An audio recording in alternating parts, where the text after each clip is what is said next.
జనములకు ప్రవక్తగా నన్ను నియమించావయ్యా. నా తల్లి గర్భమునంతట నియమించావయ్యా. జనములకు ప్రవక్తగా నన్ను నియమించావయ్యా. హలో, గుడ్ ఈవినింగ్ అండి. జాషువా డానియల్ గారితో మాట్లాడాలండి. నెంబర్ కావాలి కొంచెం. నేనేనండి, చెప్పండి. అచ్చా good evening good evening sir, చెప్పండి. Brother, how are you doing sir? Fine sir. Brother, ఎక్కడ మీరు ఉండేది? అంటే నా సొంత ఊరు చీరాల సార్. చీరాలేనా? ఉమ్. అవునా, ఓకే ఓకే ఓకే. అంటే చీరాల. ఓకే ఓకే, చీరాల అయితే మరి నేను తెలిసి ఉంటుందే మీకు. అవునండి. మ్మ్, పేరండి? నేను చెప్తాను. అంటే మాది ప్రాపర్ బాపట్ల. ఓహో, ఓకే ఓకే. బాపట్ల. నేను మన్నా మినిస్ట్రీస్ ఉంది కదండి. ఆ, ఆ. మన్నా మినిస్ట్రీస్ లో మార్క్ గారు అని అక్కడ అంటే మన్నా చర్చ్ బేసికల్లీ. అక్కడ నుంచి నేను అక్కడ పెరిగాను. ఆ చర్చ్ లో పెరిగాను అనమాట. మార్క్ గారి దగ్గర పెరిగినా నేను. ఎక్కడ? బాపట్ల? బాపట్ల అక్కడ విలియం బూత్ కాలేజీలో చదువుకొని అక్కడే పెరిగినాను అనమాట. ఓకే నా బాప్టిజం అంతా అక్కడే జరిగింది. ఓకే. మీ పేరండి? నేను చెప్తాను. చెప్పండి. ఆ తర్వాత నేను హైదరాబాద్కి వచ్చేసినాను. వచ్చిన తర్వాత ఇక మళ్ళీ నేను వెనక్కి రాలేదు. ఓకే. వచ్చిన తర్వాత నేను ఒక 15 సంవత్సరాలు ఒకే ఆర్గనైజేషన్ లో పనిచేసినాను. ఒకే ఆర్గనైజేషన్ లో 15 ఇయర్స్ ఉన్నా నేను. ఒకే ఆర్గనైజేషన్ లో ఉండి ఆ ఆర్గనైజేషన్ తరఫున భారతదేశ వ్యాప్తంగా, అంటే ఆ ఆర్గనైజేషన్ కి ఉన్న దర్శనము ఏమంటారు, మన ఇంటీరియల్ విలేజెస్, ట్రైబల్ కి స్వార్థ తీసుకెళ్తాం. సో అట్లా ఒక 15 సంవత్సరాలు అందులో నేను పనిచేస్తాను అనమాట. ఓకే. ఆల్మోస్ట్ మొత్తం ఇండియాలో అన్ని 25 స్టేట్స్ తిరిగినాను అప్పుడు. తిరిగి స్వార్థ అంటే టీమ్ ఫార్మాట్ ఉంటుంది మాకు అప్పుడు. ఓకే. లీడర్స్, నేను వచ్చినప్పుడు లీడర్స్ అంతా అమెరికన్స్ ఉండేవాళ్ళు మాకు ఇక్కడ హైదరాబాద్ లో. అంటే అదొక ఇంటర్నేషనల్ ఆర్గనైజేషన్ అది. సో అందులో ఆ పరిస్థితులు అట్లా 15 ఇయర్స్ ఉండి నేను మరలా అక్కడ ప్రాంతం పొన్నూరు నిడుబ్రోల్లోనే అమ్మాయిని, అంటే నా వైఫ్ ఆల్సో అక్కడ నుంచే చేసుకున్నా అనమాట. అట్లా అనమాట. సో ఆ మధ్య ఆ తర్వాత అందులోంచి బయటకు వచ్చిన తర్వాత నేను సొంత పరిచయం ప్రారంభించి, అంటే ఇప్పుడు ఆ దర్శనంతోనే, అంటే సువార్త అందరి చోటకి వెళ్ళాలి అనేటువంటి దర్శనంతోనే పరిచయం ప్రారంభించి, ఒకవైపు సేల్స్ మేనేజర్ గా ఉద్యోగం చేసుకుంటా. అంటే ఇప్పుడు అంటే ఒక ఆర్గనైజేషన్ నుంచి బయట రాగానే మనకి అన్ని ఆగిపోతాయి కదా, జీతాలు అన్ని ఆగిపోతాయి కదా. మనం సొంతగా ప్రారంభించినప్పుడు మీరు సేవలు ఉన్నారు కాబట్టి మీకు తెలిసిందే. అవును. బయట రాగానే మనకి మళ్ళీ సపోర్ట్ ఉండాలి కాబట్టి జాబ్ చేసుకుంటా, పరిచయం కొనసాగించుకుంటా. దేవుడు నాకు ఇచ్చిన దర్శనం ప్రకారంగా, దర్శనం ఏంటంటే నేను ఇండియా మొత్తం తిరిగినాను కాబట్టి ఈ ఇంటీరియల్ పార్ట్స్, ఒరిస్సా, కోయ ట్రైబ్ మధ్యలో స్వార్థకి వెళ్ళే వాళ్ళం మేము. అట్లా ఇప్పుడు గుజరాత్ లో వెళ్ళినాం సేవకి. అట్లా అట్లా తిరగటం బట్టి సౌత్ ఇండియాకి వచ్చినప్పుడు, అంటే మాకు లాస్ట్ ప్లేస్మెంట్ నేను పనిచేసింది అస్సాం అనమాట. అదే ఆర్గనైజేషన్ లో అస్సాం గౌహతిలో పనిచేసినప్పుడు అక్కడ అంటే క్రిస్మస్ రోజు నేను, నా కొడుకు పెద్దోడు, అంటే లైక్ 4 ఇయర్స్ 5 ఇయర్స్ పిల్లోడు అనమాట. ఓకే. క్రిస్మస్ కదా, సరే బయటికి వెళ్ళి మనం ఈరోజు సెలబ్రేట్ చేద్దాము, చికెన్ చేద్దామని పోయినాం. పోతే అక్కడ చికెన్ కొనే దగ్గర ఎవరు లేరు. నేను ఆశ్చర్యపడి, సౌత్ ఇండియాలో క్రిస్మస్ అంటే చాలా పెద్ద ఎత్తులో చేస్తారు కదా, ప్రత్యేకంగా మన దగ్గర ఆంధ్రాలో చాలా పెద్ద ఎత్తులో చేస్తారు. అట్లా నేను అస్సాం గౌహతి అంటే నాగాలాండ్ అయిన క్రిస్టియన్ ప్రాంతాలే కదా, ఇక్కడ కూడా చాలా పెద్ద ఎత్తులో క్రిస్మస్ అవుతుంది కదా అనుకుని పోతే, అక్కడ చికెన్ షాప్ తీయలేవు ఫస్ట్ ఒక చోట. అంటే క్రిస్మస్ రోజు చికెన్ షాప్ లేదేంటి అంటే, ఇక్కడ కాదండి ఇంకా కొంచెం ముందుకెళ్ళండి, అక్కడ పెద్ద మార్కెట్ ఉంటుంది, అక్కడ అమ్ముతారు. బస్సు తీసుకొని అక్కడికి వెళ్ళిన. వెళ్తే నాకు అంటే ఇక్కడ 4-5 నిలబడి ఉన్నారు. అంటే నేను ఆశ్చర్యపోయినారు. ఐ సెడ్ హోల్ వరల్డ్ ప్రపంచం అంతా క్రిస్మస్ చేస్తూ ఉంటే ఇక్కడ ఇట్లా ఉంది అని నేను వచ్చి మా లీడర్స్ తో అది ఇది మాట్లాడితే ఇక్కడ అంతా అంతే ఉంటుందండి, అస్సాం అంత క్రిస్టియన్ కాదు, అస్సాంలో ఇంకా చాలా ఇది ఉంది, ఒక్క నాగాలాండ్ అటువైపు వెళ్తే అక్కడ ఉంటారు అది ఇది అని చెప్పి. అంటే ఆ రోజున ఒక తీర్మానంతో వచ్చినానే. ఆ తీర్మానం అంటే నేను, నా వైఫ్, నా పిల్లలు కూర్చొని మనము సౌత్ ఇండియాకి వెళ్ళిన తర్వాత సౌత్ లో చాలా క్రిస్టియన్స్ ఉన్నారు కాబట్టి వాళ్ళని మనము నార్త్ ఇండియాకి సేవకు పంపించాలి అనేది అక్కడ ఆ రోజు క్రిస్మస్ రోజు మేము ప్రేయర్ చేసుకొని తీర్మానం చేసుకొని నేను అక్కడ నుంచి ఇక అంటే మేము 1 year మాకు అక్కడ టైం ఫ్రేమ్ అయిపోయిన తర్వాత ఇక పిల్లలు పెద్దోళ్ళు అవుతున్నారు, మన రాష్ట్రానికి మనం వెళ్ళిపోదామని హైదరాబాద్కి వచ్చేసి సెటిల్ అయిపోయినాం. పిల్లలు ఇక్కడే స్కూల్లో వేసేసినాం, ఇప్పుడు వాళ్ళు కాలేజెస్ లో ఉన్నారు. ఇక అప్పటి నుంచి నేను హైదరాబాద్ లో ఉన్నానమాట. అంటే అదే దర్శనంతో ఏది సౌత్ నుండి పంపించాలి అని ఫస్ట్ మిషన్ ట్రిప్స్ పెట్టినాం, షార్ట్ టర్మ్ మిషన్ ట్రిప్స్ వారణాసికి, గౌహతికి, అట్లా సౌత్ నుండి మొబిలైజ్ చేద్దామని. ఒకవైపు నేను సేల్స్ మేనేజర్ గా నేను రోడ్డు మీద పడి door to door, shop to shop ఉద్యోగం చేసుకుంటా జీతం తెచ్చుకొని ఆ జీతంతో పోషించబడతా నాకు లంచ్ టైంలో వచ్చిన ½ an hour టైంలో ల్యాప్టాప్ తీసుకొని ఈ పాంప్లెట్లు డిజైన్ చేసుకుంటా నాకు తెలిసిన సర్కిల్లో నార్త్ ఇండియా కోసం ఏమైనా చేయాలి అనే దర్శనంతో అది మినిస్ట్రీ స్టార్ట్ చేసి ముందుకెళ్ళినాం అన్నట్టు.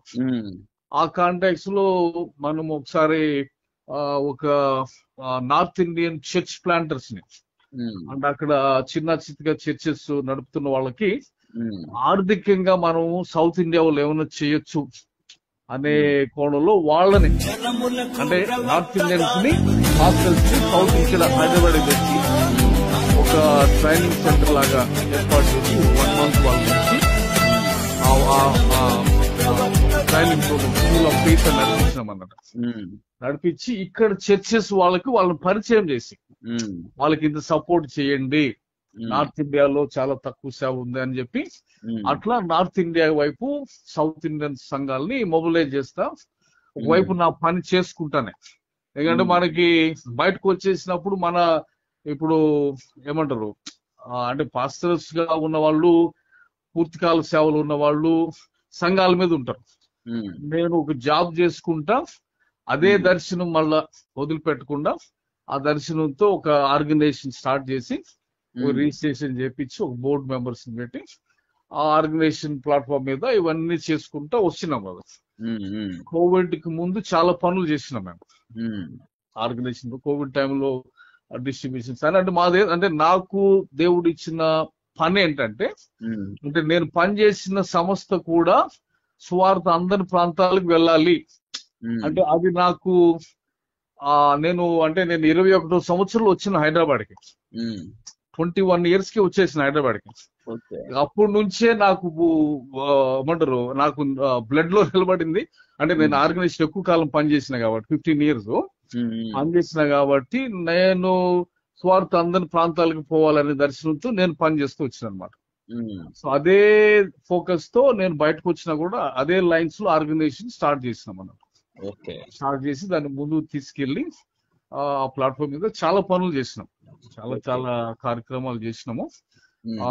అక్రాస్ ఇండియా దాదాపు ఒక 60 మంది నాయకుల్ని 18 మేజర్ లాంగ్వేజెస్ మాట్లాడే లాంగ్వేజెస్ నుండి సేవలో 10 సంవత్సరాల అనుభవం ఉన్న వాళ్ళని, ఇంగ్లీష్ మాట్లాడే వాళ్ళని, ఇంగ్లీష్ కూడా మాట్లాడే వాళ్ళని, క్యాపిటల్ సిటీస్ లో ఉన్న వాళ్ళని హైదరాబాద్ సేవా భారత్ కి పిలిచి మాది కాన్ఫరెన్స్ చేసి వాళ్ళని అభిషేకించి ప్రార్థన చేసి అభిషేకించి అంటే నాకు అప్పుడు అమెరికన్స్ వచ్చినారనమాట, ఫారినర్స్. అంటే నాకు నేను పనిచేసిన ఆర్గనైజేషన్ అమెరికన్ ఆర్గనైజేషన్ అంతకుముందు.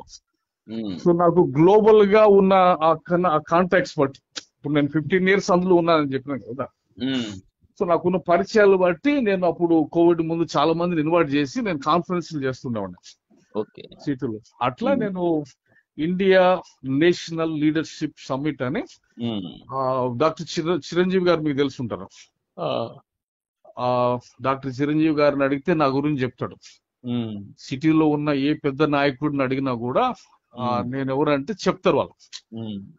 అట్లా కాన్ఫరెన్స్ చేసి అంటే లీడర్స్ ని ఇన్వైట్ చేసి వాళ్ళని ఆయా రాష్ట్రాల్లో మాకు నాయకులుగా ఏర్పరచుకొని అంటే అక్రాస్ ఇండియా పాన్ ఇండియా మొత్తం లీడర్షిప్ చేసి మేము ముందుకెళ్తా ఉన్నాం అన్నమాట. ఆ టైంలో మధ్యలో నాకు అంటే యాక్సిడెంటల్ గా ఒక అమెరికన్ డాక్టర్ ఒక ఆయన టచ్ లోకి వచ్చాడు. అయితే ఇప్పుడు ఆయన వచ్చినప్పుడు ఆయన బ్రదర్ నేను వస్తున్నా, హైదరాబాద్కి వస్తున్నా, నేను కొంతమంది క్రిస్టియన్ డాక్టర్స్ తో మాట్లాడాలని ఉంది, ఫెలోషిప్ అంటే గెట్ టుగెదర్ లాగా. అంటే నేను ఒక 40 మందిని కాల్ ఫర్ చేస్తే 40 మంది వస్తే ఆ మీటింగ్ కి ఆ డాక్టర్ గారు అంతా డాక్టర్సే మాట్లాడినప్పుడు ఆ మీటింగ్ అట్లా రూపం తెలుసుకొని నేను దానికి అంటే మాట్లాడి దాన్ని ఒక అసోసియేషన్ గా రిజిస్ట్రేషన్ చేయించినాం. So Telangana Christian doctors association కి ఫౌండర్ గా నేను దాన్ని రిజిస్ట్రేషన్ చేయించిన. ఇప్పుడు ఈ రోజు కూడా నడుస్తుంది అది. అట్లా తర్వాత అట్లాంటి కొన్ని ఇంపార్టెంట్ పనులు ఇప్పుడు హైదరాబాద్ లో సికింద్రాబాద్ మెథడిస్ట్ చర్చ్ లో Hyderabad Christian urban leadership summit అని పెట్టినాం అన్నట్టు. దానికి కూడా I had some other American came. దానికి కూడా దానికి సిటీలో ఉన్న ప్రతి ఫెలోషిప్ నుండి అంటే పాస్టర్స్ ఫెలోషిప్ నుండి ప్రెసిడెంట్, సెక్రటరీ, ట్రెజరర్ మాత్రమే పిలిచినాం అన్నట్టు. పిలిచి 300 మందికి ఆ మీటింగ్స్ చేసినాం సిటీలో. సిటీలో మీకు తెలుసో లేదో ట్విన్ సిటీస్ పాస్టర్స్ ఫెలోషిప్ అని ఒకటి ఉంటుంది కదా, సిటీ ఫెలోషిప్. దానికి నెల్సన్ గారు అని నాయకుడిగా ఉండేవాడు. మీకు తెలుసో లేదో మరి, పెద్ద ఆయన చనిపోయారు. ఆయన నాకు గాడ్ ఫాదర్ సిటీలో. ఆయన నా గాడ్ ఫాదర్. ఆయనకి చెప్పకుండా నేనేది చేయను సిటీలో. ఇప్పుడు ఆయన చనిపోయిన తర్వాత ఇప్పుడు డాక్టర్ వై మోహన్ గారు అని ఉన్నాడు. ఆయన తెలంగాణ సినాడ్ కి జనరల్ సెక్రటరీ. ఇప్పుడు నేను మొన్న మీకు అంటే రీసెంట్ గా చెప్పనండి, యాజ్ రీసెంట్ యాజ్ 2020 అంటే మనకి ఎలక్షన్లు కేసీఆర్ ఓడిపోయిన ఎలక్షన్లకి ముందు ఎల్బీ స్టేడియంలో తెలుగు క్రిస్టియన్ యూత్ ఫెస్టివల్ కి మేము ప్లాన్ చేసినాం ఎల్బీ స్టేడియంలో. దానికి బ్రదర్ అనిల్ ని కలిసిన నేను.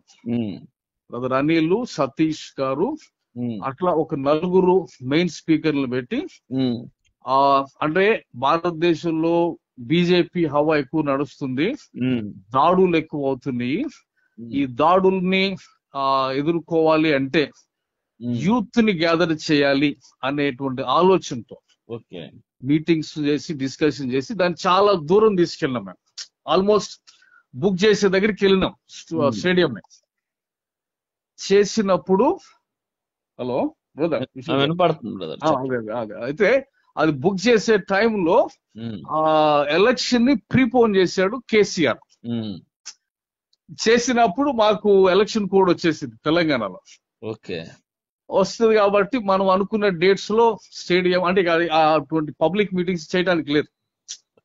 అట్లాగా ఆ మీటింగ్ ఏదైతే యూత్ మధ్యలో చేద్దాం అనుకున్నది అది అక్కడ అట్లా ఆగింది అనమాట. అంటే నేను డాక్టర్ సతీష్ కుమార్ ని 4 సార్లు కలిశాను ఇన్ పర్సన్.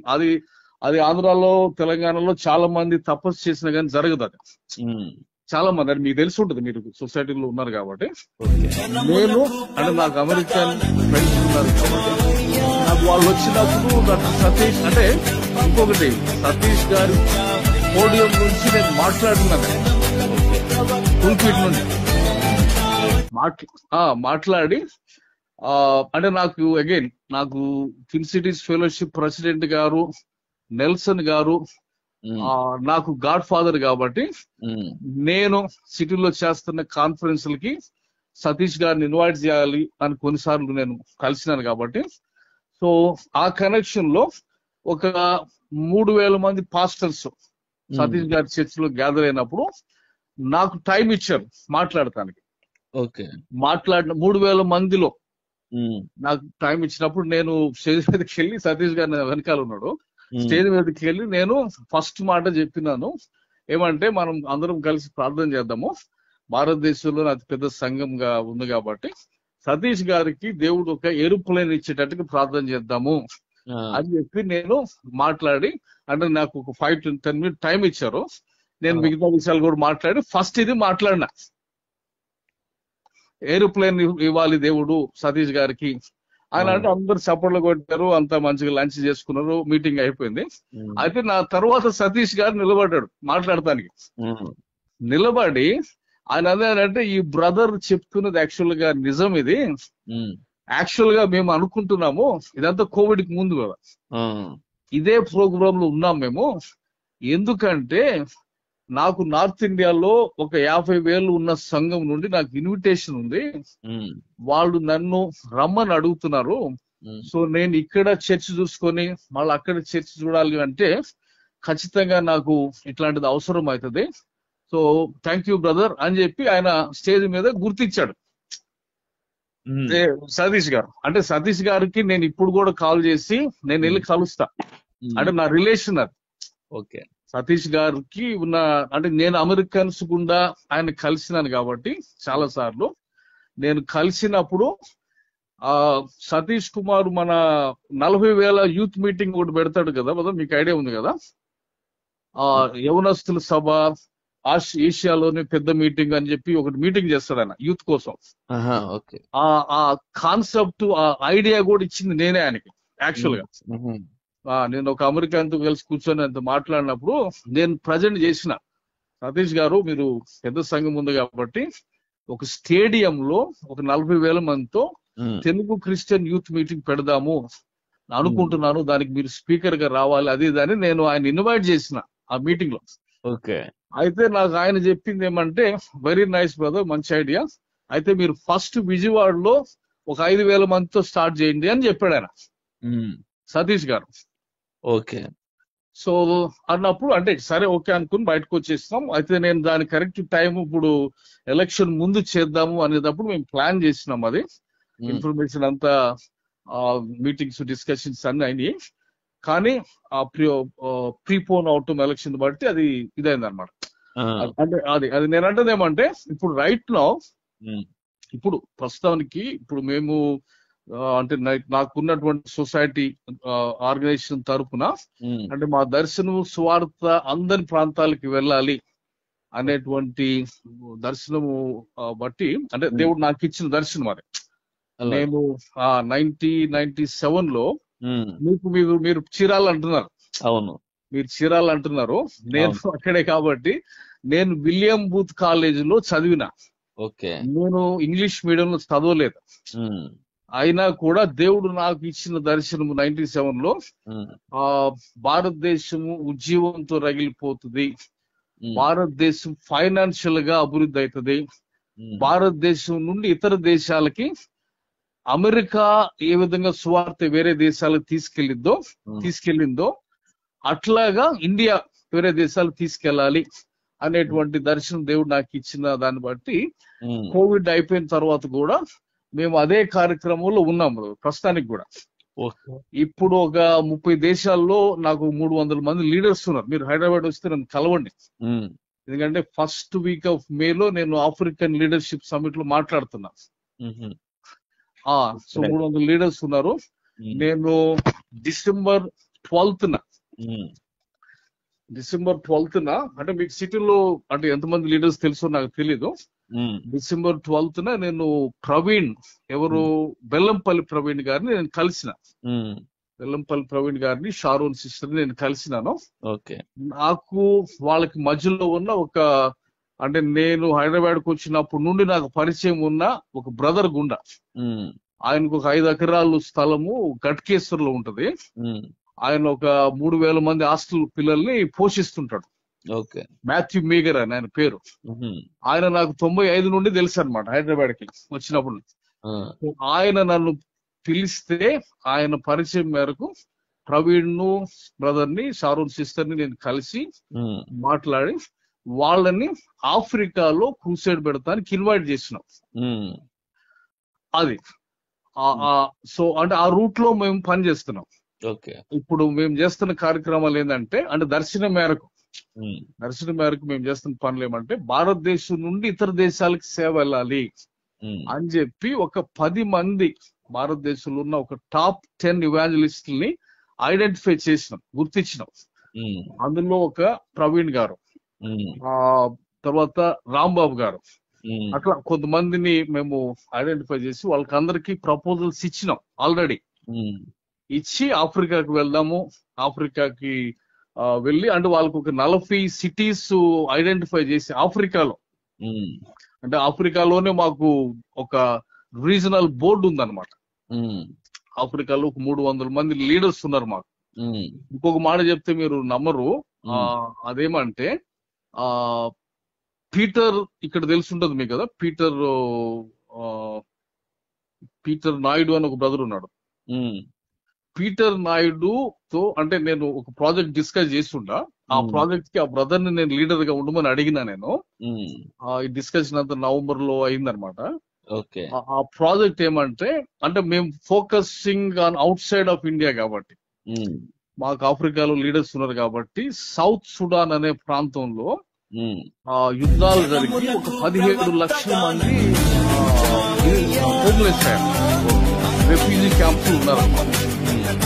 ఆ 17 లక్షల మంది వాళ్ళలో ఇప్పుడు రేపు అక్టోబర్ కల్లా ఒక 500,000 పిల్లలు చనిపోబోతున్నారు. ఉమ్, ఆ చనిపోబోతుంటే వాళ్ళు అంటే తిండి లేక బేసికలీ. ఉమ్, ఇప్పుడు ఆన్ గ్రౌండ్ సుడాన్ లో, సౌత్ సుడాన్ లో నాకు లీడర్స్ ఉన్నారు అక్కడ. ఉమ్, వాళ్ళకి మాకు monthly once Africa regional meeting అవుతుంది. ఎవ్రీ మంత్ మాకు మీటింగ్ అవుతుంది కదా. ఉమ్, సో అక్కడ ఆఫ్రికన్ లీడర్స్ అందులో వస్తారు. లాస్ట్ మంత్ మీకు జాయ్ చెరియన్ సిస్టర్ తెలుసుంటారా, హైదరాబాద్. ఆమె మాకు స్పీకర్ గా వచ్చినారనమాట. ఓకే. ఆమె స్పీకర్ గా ఆఫ్రికన్ రీజనల్ లీడర్స్ మీటింగ్ లో ఆమె మాట్లాడినారు.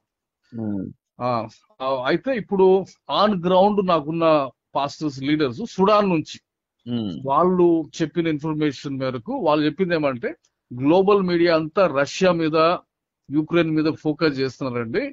ఆఫ్రికాలో ఇంత అంటే ఇప్పుడు ఇక్కడ పిల్లలు చనిపోబోతున్నారంటే కూడా దీన్ని హైలైట్ చేయట్లేదు. ఉమ్, ఆ సిచ్యువేషన్ చాలా బ్యాడ్ గా ఉంది, అది ఇదని మాకు మాట్లాడుతాం. బట్టి అదే టైంలో నేను ఒక మీటింగ్ లో సేవా భారత్, మీకు తెలుసు కదా, సేవా భారత్ చిరంజీవి అని కలిసిన నేను. ఉమ్, చిరంజీవి అన్నతో నేను మాట్లాడుతున్నానా, ఇట్లా ఉందంటే సిచ్యువేషన్, ఉమ్, నేను సౌత్ సుడానికి ఏదైనా చేద్దాం అనుకుంటున్నాను ఉమ్, అని చెప్పి నేను మాట్లాడుతుంటే, అరే అట్లా కాదయ్యా, నువ్వు అక్కతో మాట్లాడు, అక్క మొన్నే అక్కడికి వెళ్ళి వచ్చిందని చెప్పాడు.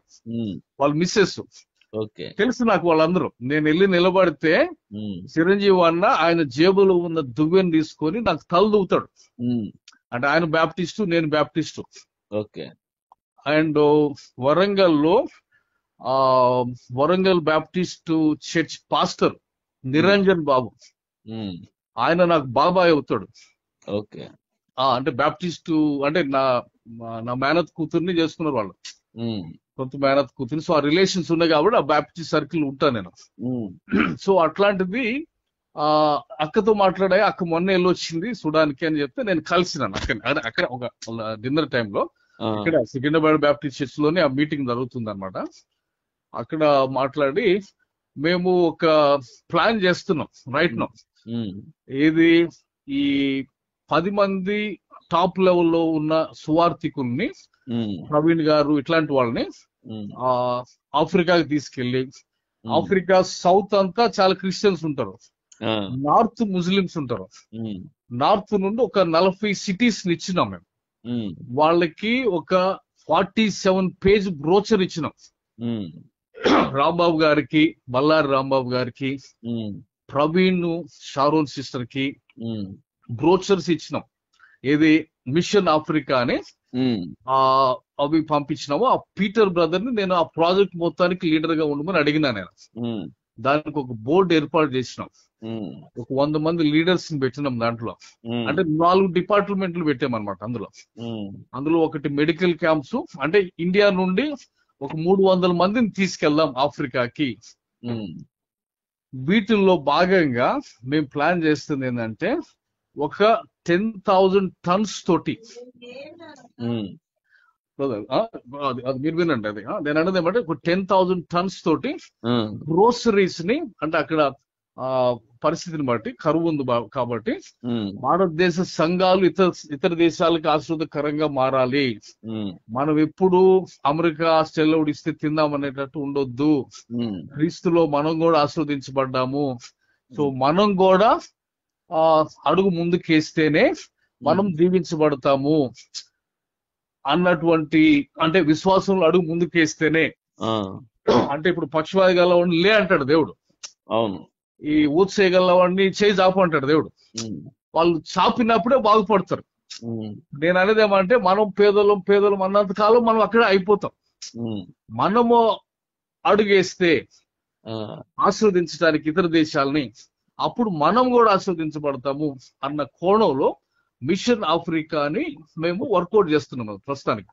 ఓకే. ఒక 300 మందిని ఇక్కడ నుంచి తీసుకెళ్లి, ఉమ్, అంటే ఆల్రెడీ నాకు తెలంగాణ క్రిస్టియన్ డాక్టర్స్ అసోసియేషన్ ఉంది కాబట్టి ఉమ్, కొంతమంది డాక్టర్స్ ని తీసుకెళ్లి ఉమ్, అక్కడ మెడికల్ క్యాంప్స్, ఈ షిప్ ఒకటి మాట్లాడుకొని ఉమ్, 10,000 టన్నులు షిప్ లో వేసుకొని ఉమ్, అక్కడికి తీసుకెళ్లి ఒక 10,000 కుటుంబాలకి ఓకే.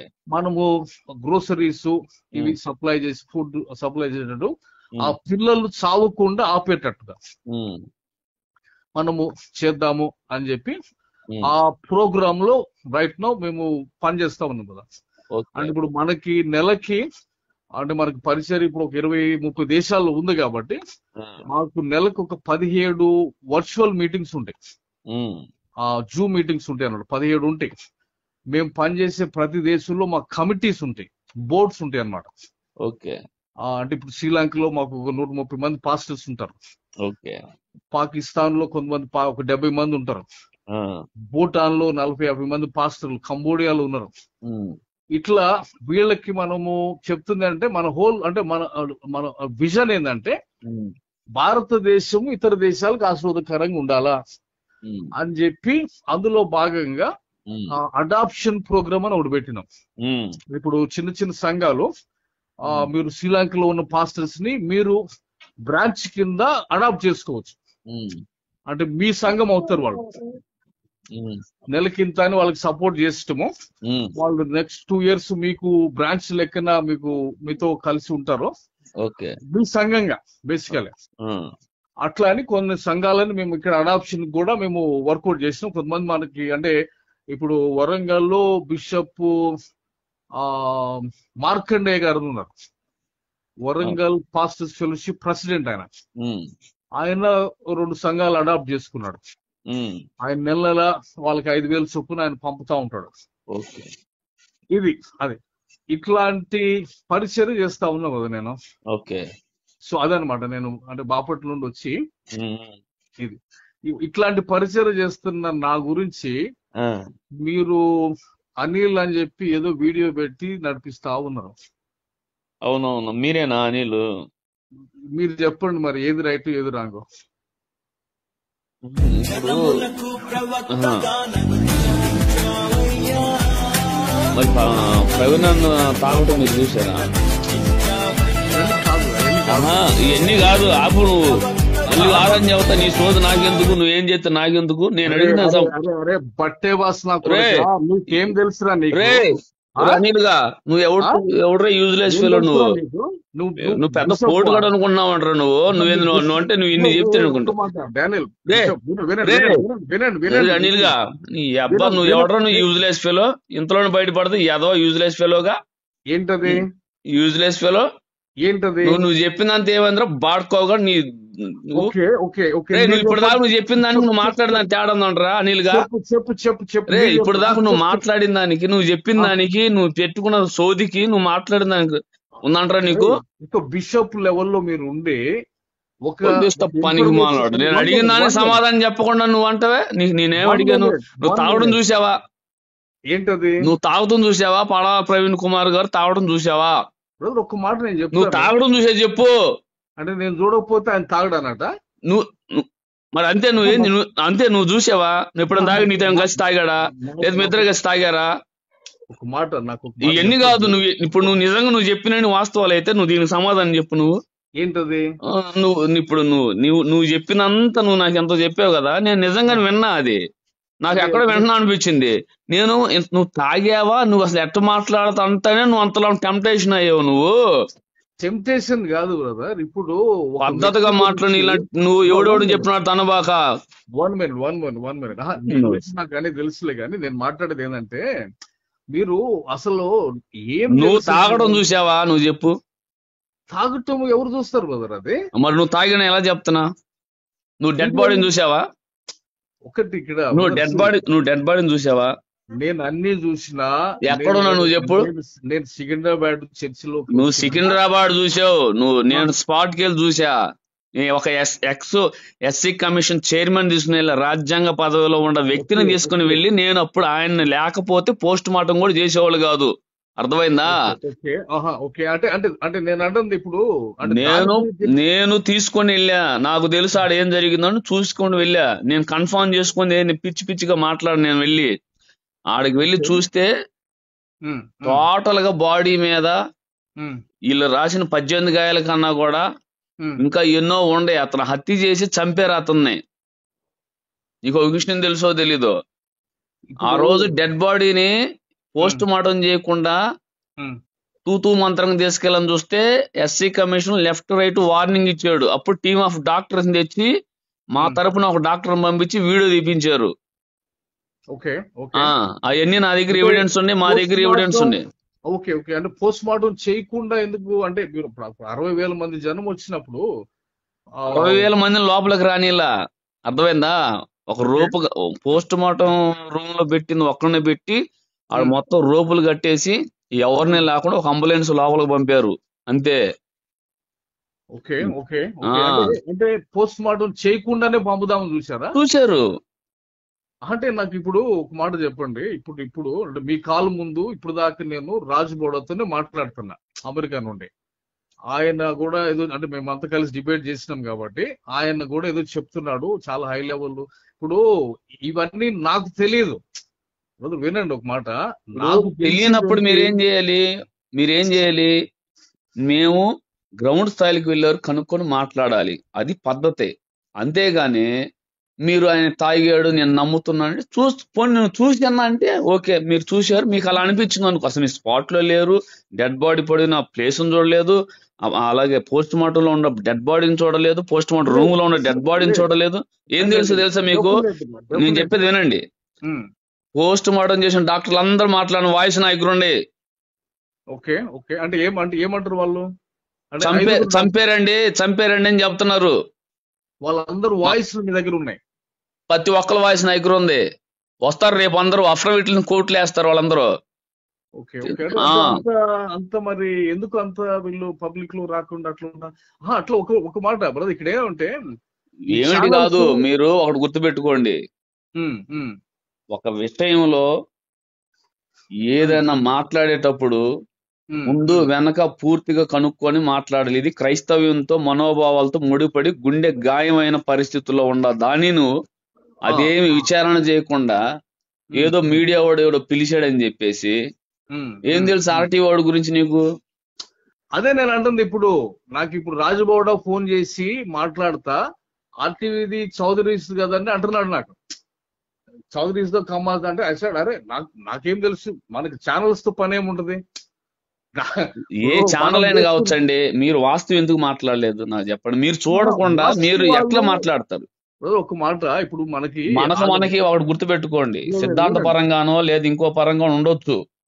అక్కడ వాస్తవాలు అనేవి ఆడు కనపడుతున్నాయి కదా అనే దగ్గర నేనున్నా. ఏం కనపడి చెప్పండి, మీరేం కనపడి చెప్పండి. నేను అనేది వీడియోస్ ఉన్నాయి, ఫుటేజెస్ వస్తున్నాయి కదా.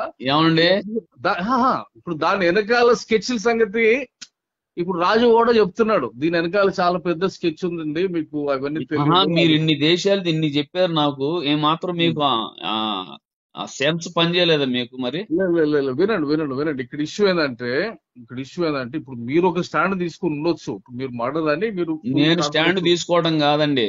నేను 26వ తారీఖు, నేను 24వ తారీఖు నా దగ్గర కూడా వచ్చారు మతోన్మాదులు, తెలుసా? ఓకే. వాడు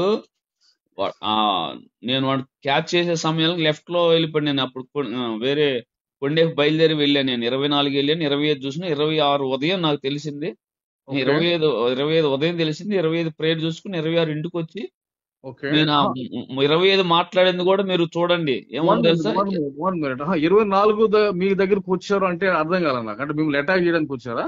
24 ఒకడు నా దగ్గర మాస్క్ వేసుకుని వచ్చాడు. ఓకే. నా దగ్గర ఎప్పుడు నా టీం ఉంటారు, మా వాళ్ళు ఉంటారు. అయితే నేను ఇవన్నీ తీసుకొని కారు సర్వీసింగ్ ఇచ్చి చూస్తున్నాను, పక్కన వచ్చి బైక్ అట్ట పెట్టాడు.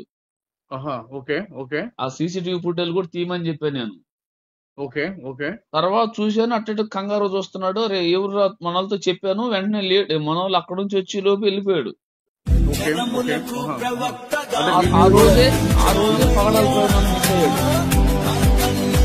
చెప్పంటావా, నేను కూడా సుప్రీంకోర్టు చేసేసిందా?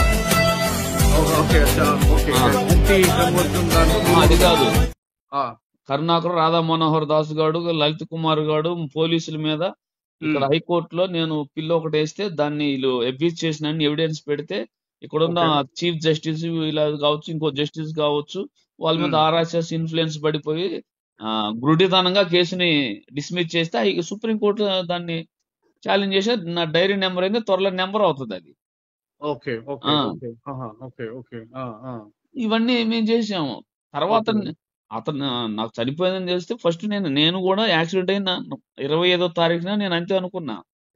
కానీ అలా కాదు, నేను ప్రార్థన చేసి దేవుడు నన్ను పొమ్మన్నాడు, నా టీంతో వెళ్ళా. నేను వెళ్తా ఎక్కడికి వెళ్ళమన్నాడు దేవుడు మిమ్మల్ని? వెళ్ళా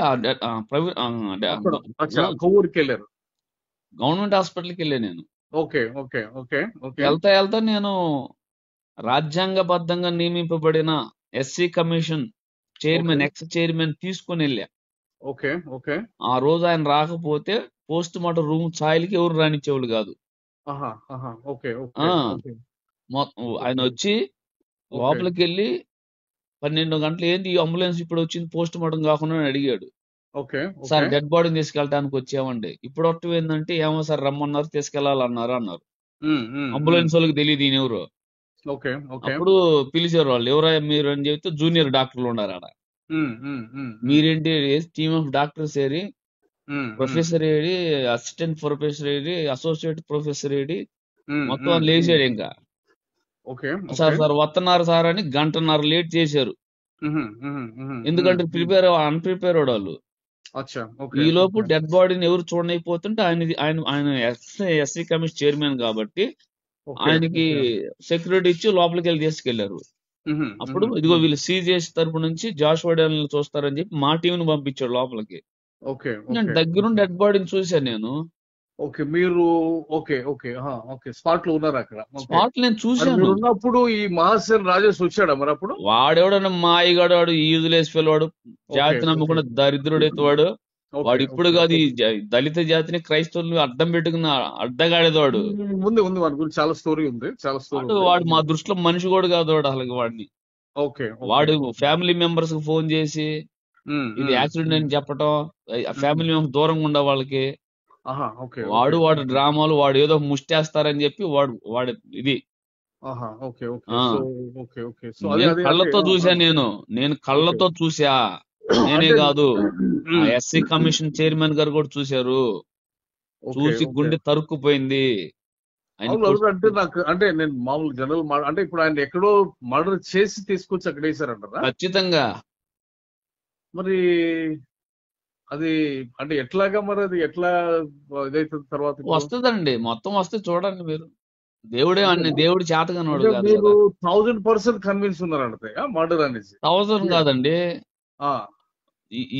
ఎంత అంకెలేతో ఉంటే అంత. నేను పర్సంటేజ్ కాదు దానికి, ఎంత అంత లేదు. ఎందుకంటే నా కళ్ళతో నేను చూశాను కాబట్టి. రెండోది సీన్ ఆఫ్ ఎఫెన్స్ చూశాను కాబట్టి. తర్వాత పోలీస్ కాంట్రడక్షన్ వీడియోస్ కావచ్చు, వాళ్ళ స్టేట్మెంట్లు కావచ్చు, అన్ని అది లీగల్ ప్రమిసెస్ లో రావాల్సిన చోటకు వచ్చిందిలేండి. అది దాని గురించి నేను ఓకే తొందరపడాల్సిన అవసరం లేదులే గాని.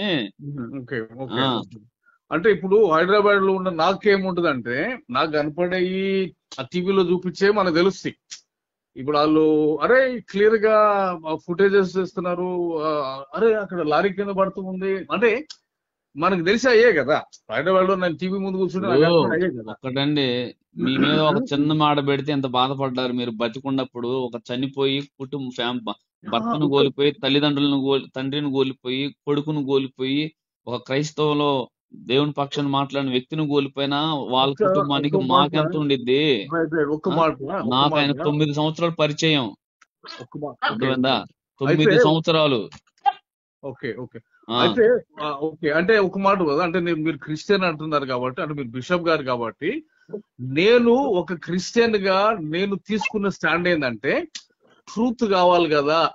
యేసు ప్రభు నిజం వైపు ఉండమన్నాడు కదా, మరి నిజం అన్ని అన్ని కనపడుతుంది కదా, మరి క్రిస్టియన్స్ ఏంది ఇంత అపోహలో పోతున్నారేంటి, నిజం వైపు నేను ఒక్కడినైనా నిలబడతాను ఏమి అనే దగ్గర నిజం? నేను నిలబడుతున్నా. అది ఇది ఏమి నిజం? అదే నువ్వు నేను అంటుంది. నేను ఇప్పుడు చెబుతానండి, మీరు నిజం అంటానికి ఒక ఆధారం చూపిస్తారా? ఇందాక నేను అడిగా మిమ్మల్ని, మీరు మళ్ళీ ఏమన్నారు? నేను అవి చూశాను ఈ చూశాను అన్నారు. మళ్ళీ ని- మీరు నిజం అని అంటున్నారు. నిజం అంటే ఇక మనకు కనపడుతున్న ఫుటేజెస్. అవునా? ఫుటేజెసా? నేను నీకు ఒక చెబుతా వినండి. మీరు ఇంకో చోట ఉండి రేప్ చేస్తున్నట్టు నేను వీడియో మీకు పంపిస్తా. అది మరి ఫుటేజెస్ నమ్ముతారా? లేదా నేను ఇంకో చోట నుండి చేసినట్టుండిద్ది. వాడు గుర్తుపెట్టుకోండి, ఏ విషయం అయినా ఒక వ్యక్తి నిర్ధారణ చేయాల్సింది ఈయన పగడాల ప్రవీణ్ కుమార్ గారేనని. సీసీటీవీ ఫుటేజ్లు, వైన్ షాపులో ఉండ ఆ బాయ్స్ రోడ్డు మీద పడినప్పుడు వాళ్ళు లేపిన వాళ్ళు, టోల్ గేట్లు సిబ్బంది, లేదంటే పోలీసు, ఎఫ్ఎస్ఎల్ కాదు, ముందు వ్యక్తిని నిర్ధారణ చేయాల్సింది ఫ్యామిలీ. ఫ్యామిలీ వస్తది అంటే ఇప్పుడు అదే ప్లేస్ లో మీ కుటుంబం ఉంటే ఏం చేస్తారు? వస్తారు, ఫ్యామిలీ వస్తారు, అందరూ వస్తారు. తర్వాత ఎవడికి ఉండాల్సింది వాడికి ఉండిద్ది. ఖచ్చితంగా. అంటే నేను అదే అంటే ఇప్పుడు నేను అంటుంది ఏమంటే, నేను మీకు తెలిసి పెట్టకుండా మళ్ళీ నువ్వు అసలు డెడ్ బాడీని చూడలేదు, ఏమి చూడలేదు, వీడియోలు చూశారంటే దాన్ని నమ్ముతారని చెప్తే మీరు ఎట్లది? లేదు వినండి ఒక మాట ఏంటంటే, నేను అందేమంటే, నేను నేను హైదరాబాద్ లో కూర్చొని నాకున్న ఇన్ఫర్మేషన్ ఈ టీవీలో ఫుటేజెస్ ఇవి చూసుకుంటా, అదే లారీల కింద పోతారా? మీ బెస్ట్ ఫ్రెండ్ ఎలా అవుతారు చెప్పండి? బెస్ట్ ఫ్రెండ్ అంటే ఇప్పుడు నేను చెప్పినా కదా, 15 సంవత్సరాలు ఒక ఆర్గనైజేషన్ లో పనిచేశానని. ఎవరు? నువ్వు చేసే ప్రవీణ్ చేశాడా మీ దాంట్లో?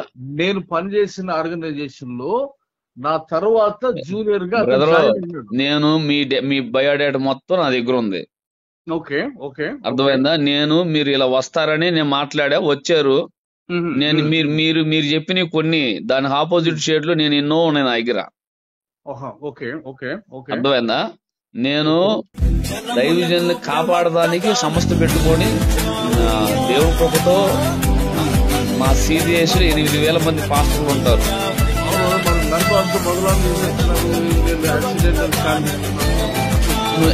అదే అంటుంది. ఇప్పుడు యాక్సిడెంటల్ స్టాండ్ తీసుకుని ఏ ఆధారంతో తీసుకున్నావు? ఒక మాట అంటే నాకు ఒక్క మాట కాదు, నేను ఎప్పటికైనా చెబుతున్నా, మీకు లైఫ్ టైం చెప్తున్నా నేను. మీరు ఏ ఆధారాన్ని బట్టి ఆయన యాక్సిడెంట్ తాగాడని చెప్తున్నాడు? తాగాడని అట్లే చెప్తావు? ఊరుకోవా స్వామి, నువ్వు అసలు తాగాడని చెప్తావు? నువ్వు ఆయన షుగర్ ఉన్నవాడికి తాగుతాడా? నీకు తెలుసా ఆయన వినండి నేను చెప్పేది వినండి. తాగుబోతుని చేసి మాట్లాడితేవే నువ్వు ఒక గంజాయి తాగి అమ్మేవాడు నువ్వంటే ఎంత బాధపడు, నువ్వు బ్రోతలు నడిపించాడు నువ్వెంత బాధపడ్డావు? అట్లా కాదు, ఒక్క మాట. నువ్వు ఆయన మందు తాగాడు, నువ్వు చూసా? నేను సవాల్ చేస్తున్నా, ఎవరికైనా సరే పగడాల ప్రవీణ్ అనే వ్యక్తి ఆయన నిరూపించగలిగిన ఒక స్పష్టమని చూపించమను, లేదా మందు తగినట్టు చూపించలేరు. ఆయన ఫోన్ సిగ్నల్స్ మొత్తం వస్తాయి చూడండి. ఒక్కొక్కరు రావాలి, ఇప్పుడు వస్తారు. దీంట్లో మాకు సీనియర్ రిటైర్డ్ ఐఏఎస్ ఐపీఎస్ ఉంటారు, దీంట్లో రిటైర్డ్ జడ్జెస్ ఉంటారు మా దాంట్లో. ఇంకో మాట నేను చెప్పుకుంటారా? నేను హైదరాబాద్ కోర్టులో నేను పిల్ వేస్తున్నా ప్రవీణ్ కోసం, ఫర్ యూ కైండ్ ఇన్ఫర్మేషన్.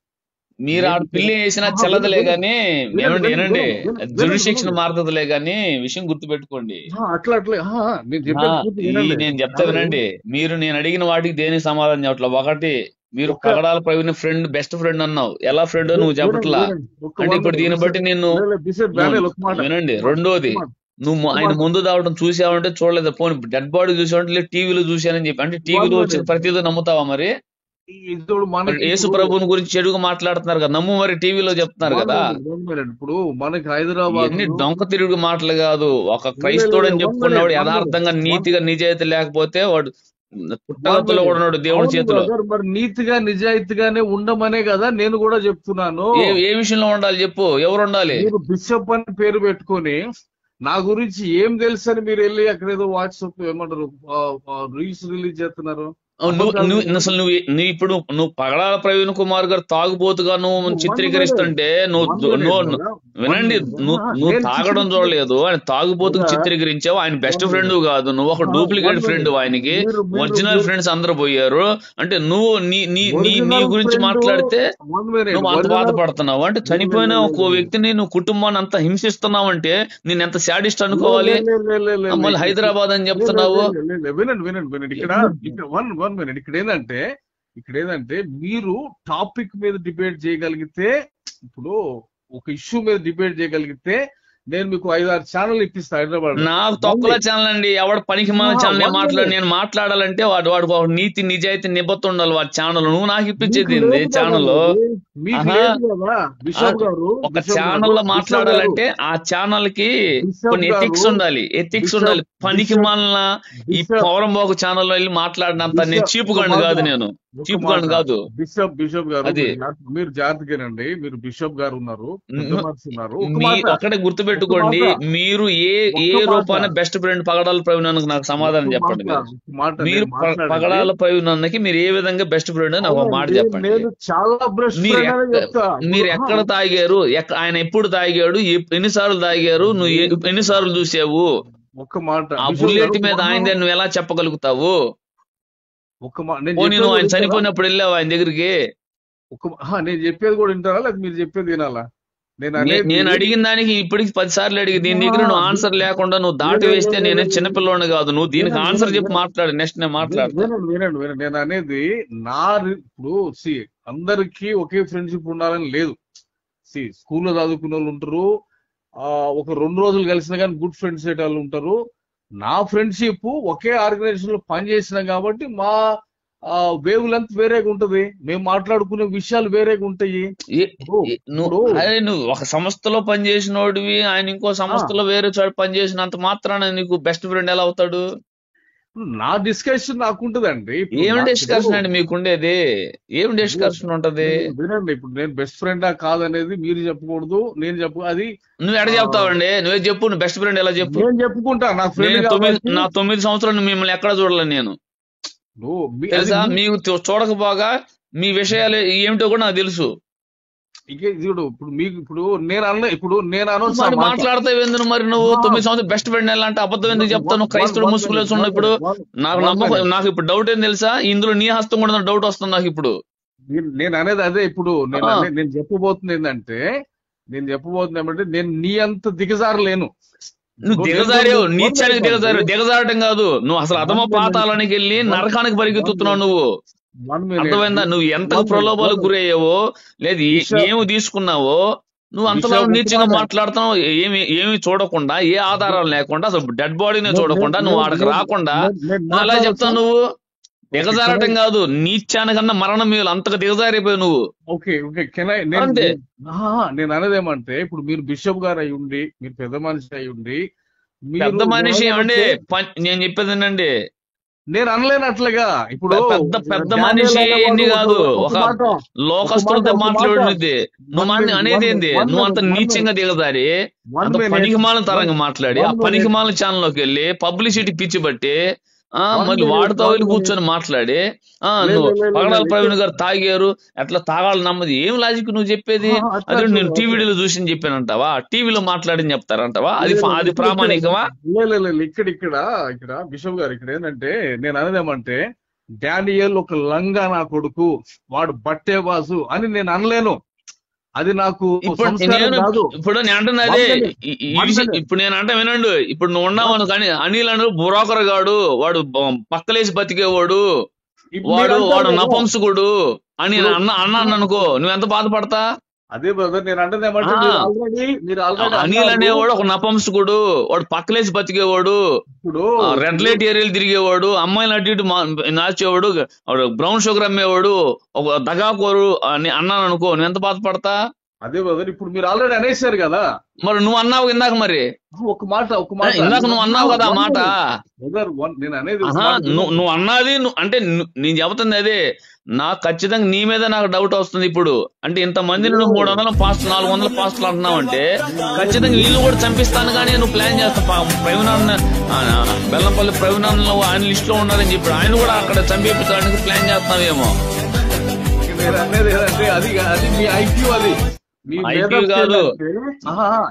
నీ మాటలు, నీ వ్యవహారం, నువ్వు వాడు చెప్పిన అబద్ధాలు, నీ మోసాలు చూస్తే నువ్వు ఈనాటి అభినవ్ ఇస్కరియోతు యోధాలాగే కనపడుతున్నావు నాకు. ఇప్పుడు ఏదంటే నిజాయితీ నీకు కనపడతలా. నువ్వు సోదంతా చెప్పే ముందు డబ్బా అంతా కొట్టావు. ఆ డబ్బా ఎవరికి కావాలి? ఇప్పుడు మీలాంటి వాళ్ళది ఏంటంటే మీకేందంటే మీకు బుర్ర, మీకు మీకు మీకు మీకు వ్యూస్ కావాలా. నాకు తొక్క యూసా నువ్వు యూసా మరి ఎందుకు వేసుకుంటారు అట్లా వీడియోలు? నువ్వు పనికి మాలోడు, నువ్వు యూస్ కోసమే. నువ్వు ముక్కు మొక్క ఎవడికి తెలీదు. నీ ముక్కు మొక్క ఎవడికి తెలీదు. జాషువా డానియల్ అనేవాడు 2 రాష్ట్రాలకు తెలుసు. అర్థమైందా? నీ ముక్కు మొక్క ఎవడికి తెలియదు. మొన్నటిదాకా నువ్వు ఈ ఆర్టీవీలోకి వచ్చి మాట్లాడుతున్నావు. నీకేదో ఆఫర్ వచ్చింది, నీకేదో ఆఫర్ వచ్చింది అటు నుంచి, నీకు అక్కడి నుంచి ఏదో ఆఫర్ వచ్చినట్టుంది. ఆఫర్ లొంగి నీచాన్ని దిగజారి అబద్ధాలు అంతలా మాట్లాడుతున్నావు నువ్వు. నేను అదే అంటుంది, అది మీ ఐక్యూ. అది నీకు అసలు నీ మైండ్ పోయింది నీకు. అసలు నాకు తెలిసి నాకు ఎట్లా అనిపించింది తెలుసా, నువ్వు ఫుల్ దాగి ఆ లైవ్ లో మాట్లాడుతున్నా అనిపించింది. ఆ కామెంట్స్ కూడా చాలా మంది పెట్టారు. విను, ఇప్పుడు మీకున్న మేధస్సు అది, మీకున్న తెలివి అది. నీకు మేధస్సు ఉందా? నువ్వు అసలు ఒక కిడ్డు కూడా పనికిరావు. మా సండే స్కూల్ పిల్లలకు ఉన్న నాలెడ్జ్ కూడా నీకు లేకపోయినాయి. మేధావులు అందరూ బాగుతుంటే ఈయన వచ్చి డెడ్ బాడీని చూడలేదు, మనిషిని చూడలేదు, ఏం జరిగిందో చూడలేదు, ఆ డాక్టర్ల గురించి ఏం చెప్పారు నీకు తెలియదు. నువ్వు ఒక ఇన్ఫార్మర్ తయారైపోయి నీచంగా తయారు చేరి క్రైస్తవంలో ఒక గంజాయి మొక్కలో తయారయ్యి నువ్వు ఇంకా మళ్ళీ డిబేట్లు చేసి మళ్ళీ దాన్ని సమర్థించుకున్న ప్రయత్నం చేస్తావే. ఒక కుటుంబంలో ఒక వ్యక్తిని కోల్పోతే ఆ కుటుంబాన్ని ఓదార్చాల్సింది పోయి ఆ కుటుంబం మీదకి నువ్వు ఇంత దుర్మార్గానికి ఎట్లా తెగొడతా నువ్వు. అంటే నాకు తెలిసి అతనికి వచ్చిన ఫేమ్ ని దాన్ని తట్టుకోలేకపోయినట్టున్నావు నువ్వు. నాకెందుకు ఫేమ్? అంతే, నువ్వు ఫేమ్ కావాలనే నువ్వు అసలు చనిపోయినప్పుడు నువ్వు ఒక సంతాపం తెలియజేయలేదు. నువ్వు ఆయన డెడ్ బాడీని చూసినోడు కాదు. బెస్ట్ ఫ్రెండ్ అయితే నువ్వు ఏడుంటా మరి? బెస్ట్ ఫ్రెండ్ నువ్వు. ఇట్లా కాదు బ్రదర్, ఒక మాట నేను అడుగుతాను. నేను అనేది ఏమంటే ఏమన్నా గానీ మీరు చేసింది ఎప్పటికైనా దేవుడి ముందు చెప్తారు. అది ఖచ్చితంగా నిజంగా ఇది నువ్వు చూడకుండా తెలియకుండా అంటే క్షమిస్తాడు. కానీ తెలిసి అంటే మాత్రం నీ వంశానికి ఆ శాపం తగిలి గుర్తుపెట్టుకో, రాసి పెట్టుకో. ఇది నేను సవాల్ చేసి పెడతాను. నేను నిజంగా నీకు తెలియక చేసావో ఇంకోటి చేస్తే నా దేవుడు నిన్ను క్షమించునుగా. కానీ తెలిసి నువ్వు చేస్తే రాసి పెట్టుకో, మరొక సంవత్సరం ఇదే రోజు వచ్చే లోపు చూడు, మరొక సంవత్సరం రాసి పెట్టుకో. 2026 సంవత్సరం ఏప్రిల్ నెల 26వ తారీఖు వచ్చేలోపు నీ కుటుంబం చూడు, నీ కళ్ళతో నువ్వు గుండెలు బాదుకున్న రోజులు చూస్తావు. గుర్తుపెట్టుకో, రాసి పెట్టుకో. నేను కూడా రాసి పెడతా.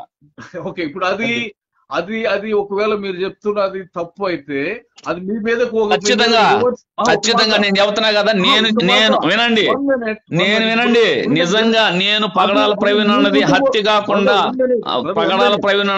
కాకుండా ఇంకోటి అనుకుంటే అది ఆ శాపం నాకు తగిలిది, నా పిల్లల వంశాన్ని తగిలింది. నేను సవాల్ విసురుతున్నాయా?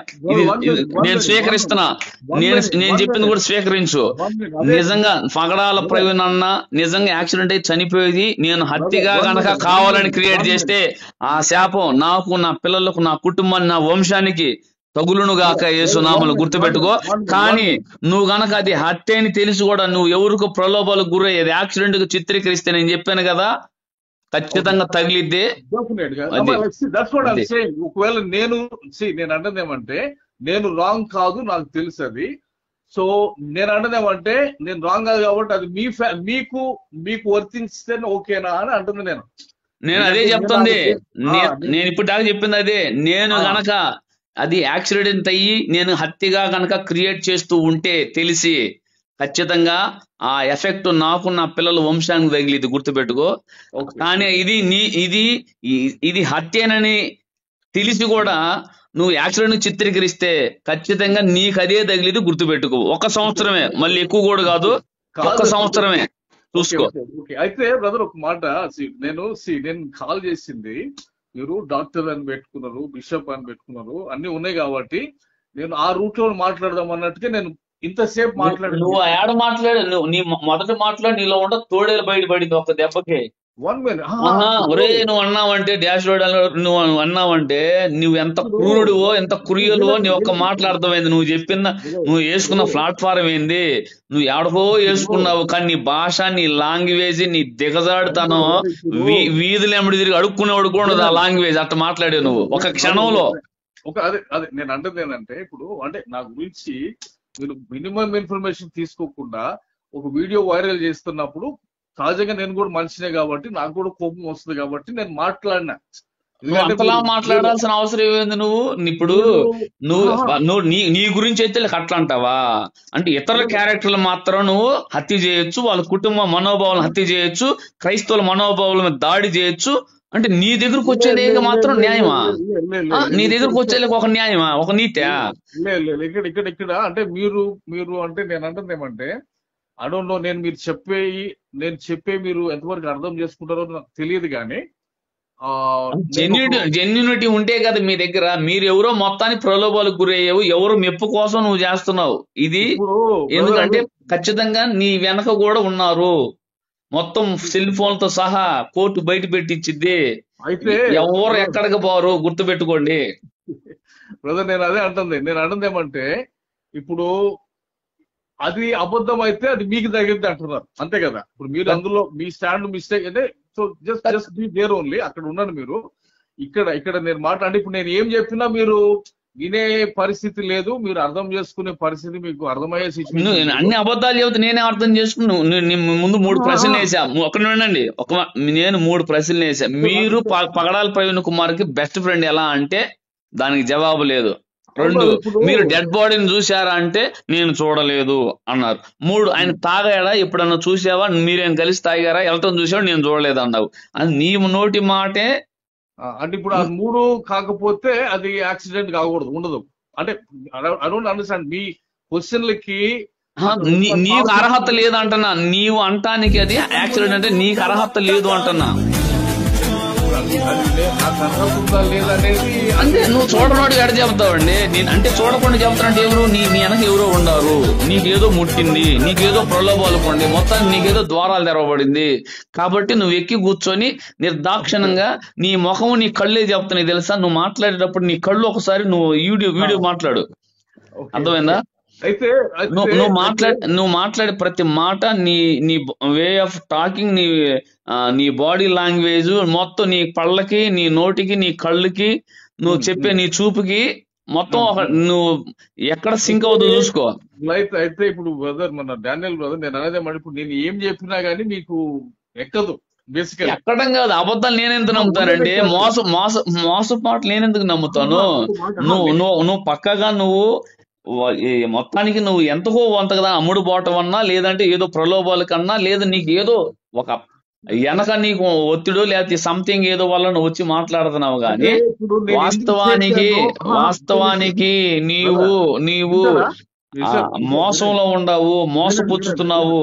జనాలు కూడా నీ మీద ఉమ్మేస్తున్నారు, చేదరించుకుంటున్నారు జనాలు, తెలుసా నీ గురించి? అదే ఓకే బ్రదర్, అదే వినండి. నేను అంటుంది ఏమంటే, ఇప్పుడు నేను ఏదన్నా చెప్పినా కూడా, నేను నిజాలు చెప్పినా కూడా మీరు అర్థం చేసుకునే పరిస్థితుల్లో లేరేమో. ఏమి నిజం చెప్పు, ఒక నిజం చెప్పు. నేను అడిగినది నువ్వు ఏ నిజం చెప్తావు చెప్పు. అట్లా ఏమి నిజం చెప్పాను? నువ్వు చెప్పిన ప్రతి మాట అబద్ధమే. కాదు ఇది నిజం అండి, ఇదిగో అంటాను చెప్తావా? బెస్ట్ ఫ్రెండ్ అంటావు, అదే ఆర్టీ వాడికి మైండ్ పోయిందా? నువ్వు బెస్ట్ ఫ్రెండ్ అయితే నీ ఫోటో వాళ్ళిద్దరి మీద ఒకడని చూపించావా?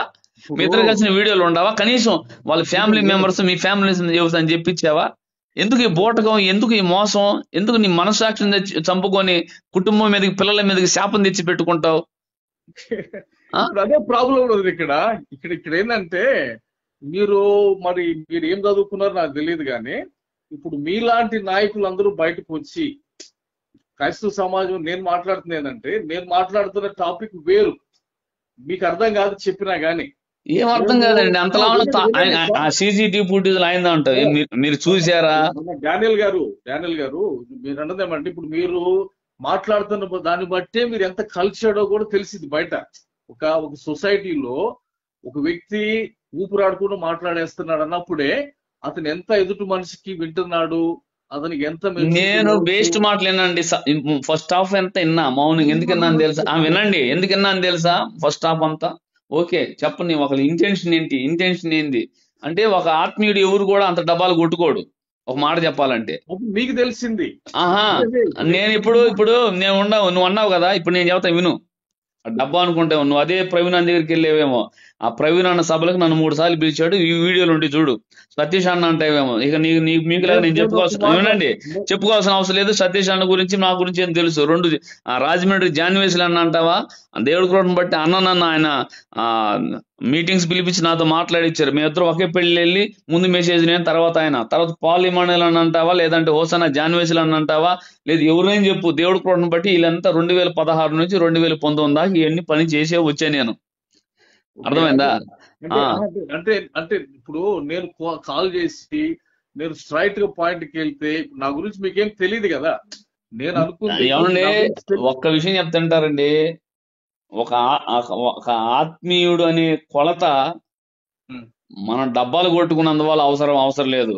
ఇప్పుడు మీరు ఏం చేయాలి తెలుసా? స్ట్రైట్ పాయింట్, బ్రదరు నేను పలానా అనిల్ని, ఇదిగో మీరు నా గురించి వీడియో పెట్టారు కదా, ఎందుకు పెట్టారు అని మీరు చెప్పాల్సిన అడగాల్సింది అది. అప్పుడు నేను ఎక్స్ప్లెయిన్ చేసేవాడిని. ఎందుకు చేసాను తెలుసా? ఇప్పుడు నేను ఇప్పుడు మీ గురించి తెలిసిన ఇన్ఫర్మేషన్ మీరు వినేలేకే మీరు ఒక మానసికంగా ఒత్తిడికి గురై ఉంటారు, బాధపడి ఉంటారు, మీ ఫ్యామిలీ కూడా బాధపడి ఉండిద్ది. అలాంటప్పుడు వినండి, అలాంటప్పుడు అదే నువ్వు చూడని వ్యక్తి, ఆయన తాగడం చూడలేదు, ఆయన బండి నుంచి పడటం చూడలేదు, ఆయన గురించి ఏమి ఇన్ఫర్మేషన్ తెలియకుండా ఆయన తాగాడు, నేను బెస్ట్ ఫ్రెండ్ని, ఆయన పడింది ఆయనే అన్నప్పుడు ఆ కుటుంబం ఎంత బాధపడుతుంది.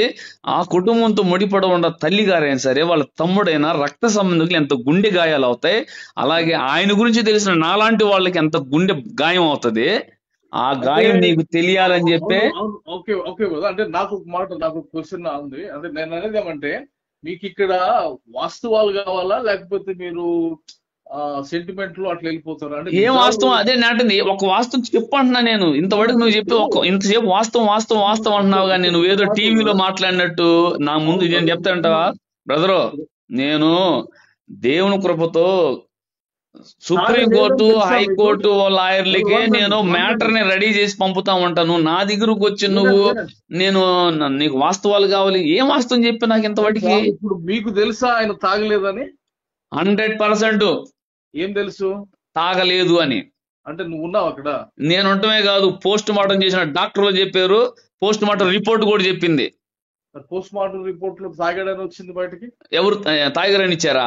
సరిగ్గా చూసారా? ఇతేలా ఆల్కహాల్ అంటే ఏంది?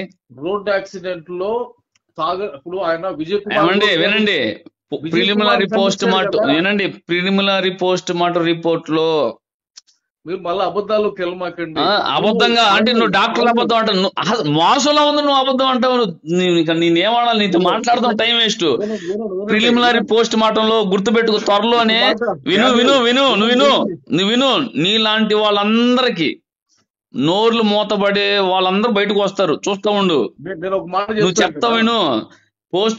పోస్ట్ మార్టం చేసిన డాక్టర్లు ఏమని ఇచ్చారు రిపోర్టు? ఆయన కడుపులో ఎలాంటి ఆల్కహాల్ లేదు, ఎలాంటి స్మెల్ కూడా లేదు, ఏ పొరలో కూడా లేదని ఇచ్చారు. ఇదే వినండి, ఇదే మాట ఈస్ట్ గోదావరి జిల్లా ఎస్పీ గారు పోస్ట్ మార్టం చేసిన డాక్టర్లు అడిగారు, ఇది తాగి తయ్యారంటే వినండి. తర్వాత ఏమన్నారు డాక్టర్లు? ఏమిచ్చారు? ఇది కూడా అవకాశం ఉండొచ్చు, అంతేగాని రెండోది ఏమి ఇచ్చారు డాక్టర్లు? ఫైనల్ ఒపీనియన్ ఏమి ఇచ్చారు? ఐపీఎస్ ఆయన విజయ్ కుమార్ గారు మాట్లాడి విన్నారు కదా, రిపోర్ట్ ఆయన చదివి ఆయన ఎక్స్ప్లెయిన్ చేశాడు కదా, ఆయన అందులో చెప్పాడు కదా ఆల్కహాల్ గురించి. ఇక్కడ నాకు ఇప్పుడు మ్యాటర్ డైవర్ట్ చేయమాకు. వినండి వినండి, విజయ్ కుమార్ గారు చెప్తాను కదా, వినండి చెప్తా నేను. పోస్ట్ మార్టం రిపోర్ట్ కూడా ఏమని ఇచ్చారండి? పోస్ట్ మార్టం రిపోర్ట్ గాయాలు ఎందుకని ఇచ్చారు? తాగితే గాయాలు అవుతాయండి. కడుపుకు అన్నం తిన్నవాడు ఇచ్చే గాయాలు అంటారా? గాయాలు అవుతాయా? పోస్ట్ మార్టం ఏమండి? మందు తాగితే తలకు గాయాలు అవుతాయా? మందు తాగితే తలకు గాయాలు అవుతాయా? నేను అంటాను, మందు తాగితే తలకు గాయాలు అవుతాయా? మందు తాగితే చచ్చిపోతాడా? నువ్వు మాట్లాడే విజయ్ కుమార్ గారు అన్నదే ఈ లెక్కన ప్రపంచ దేశవ్యాప్తంగా ఎంతో మంది తాయిగలు చచ్చిపోతూ ఉండాలని చెప్పాలి. బిషప్ డానియల్, నేను మాట్లాడేది ఒక మాట వినండి. నీకు కూడా ఎవడో ఒక 50 లక్షలు ఇచ్చాడు కాబట్టి నువ్వు కుక్కలాగా వాగుతున్నావు అని నేను మాట్లాడతా. దానికి ఏమంటారు మీరు? మంచిదే కదా, ఆ 50 లక్షలు ఇస్తే నేను ఇంకా ఈ కేసులో ఉపయోగపడతా కదా సార్. నేను ఒక అంచనా చెప్పేది వినండి. నిజంగా వినండి, నిజంగా నేను ఆ 50 లక్షలు నాకు ఇస్తే నేను చెప్తాను విను, నేను వేసికి పుట్టినోడిని. నిజంగా నాకు ఈగిపోతే నువ్వు వేసికి పుట్టినోడివి, కుక్కను కాదు. నిజంగా నాకు 50 లక్షలు నేను తీసుకుంటే నేను కుక్కనే. 50 లక్షలు నేను తీసుకోపోతే నువ్వు పిచ్చి కుక్కవి, గుర్తుపెట్టుకో. నువ్వు పిచ్చి కుక్కవే యాదవా. నీకు సరిగ్గా నువ్వు అడిగిన దానికి సమాధానం చెప్పలేదు, దాటి వేస్తారు సోదినాయాల. నువ్వు అడిగింది ఏంది, పెట్టిన దానికి ఏంది? 50 లక్షల నువ్వు అంటున్నది నేను అదే చెబుతున్నా. మరి ఎదుటోడు మీరు ఎట్లా బాడుకో నువ్వు? ఒరే నీ సోదినాయాల ఎరగొండ కదా, 50 లక్షలు కదరా, ₹1 కోటి తీసుకున్నా, సరేనా? రాసి పెట్టుకో, ఓకేనా? 50 లక్షలు చీప్, 50 లక్షలకి ఏంద్రా? నీలాంటి చీప్ గాను కాదు నేను. నీలాంటి చీప్ గాను కదరా. దాదాపు ఒక 5 కోట్లు వేసుకో. ఒరే 5 కోట్లు తీసుకున్నా చెప్పుకో, 5 కోట్లు తీసుకున్నా చెప్పుకో. నేను అనేది అట్లా ఇంకా నీతో మాట్లాడితే ఎక్కువ అసలుకి నువ్వు మాట్లాడుతున్నావు. నువ్వు అన్ని ఫాల్స్ గాడు. విజయ్ కుమార్ దగ్గరికి వచ్చి విజయ్ కుమార్ గారి గురించి అయితే మన పక్కకు డైవర్ట్ చేస్తూ నీ సోది వాళ్ళ దగ్గర చెప్పి నా దగ్గర చూపించబాక. విజయ్ కుమార్ గారు తీవ్రంగా ఖండించారు.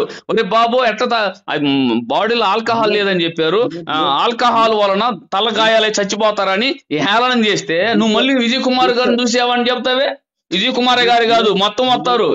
నేను చెప్తాను కదా, చెప్పేది నువ్వు. నీ వెనకుండా ఎవడెవడు నీకు చెప్పి నీ దాని మాట్లాడిస్తున్నాడో నాకు తెలుసులే గానీ ఆ ఎదవలందరికీ చెప్పు, నా తల వెంట్రుకల్లో కింద వెంట్రుకైనా పై వెంట్రుక ఒకటి కూడా పెకలించలేని చెప్పు నీ వెనకుండా చెప్పే వాళ్ళకి.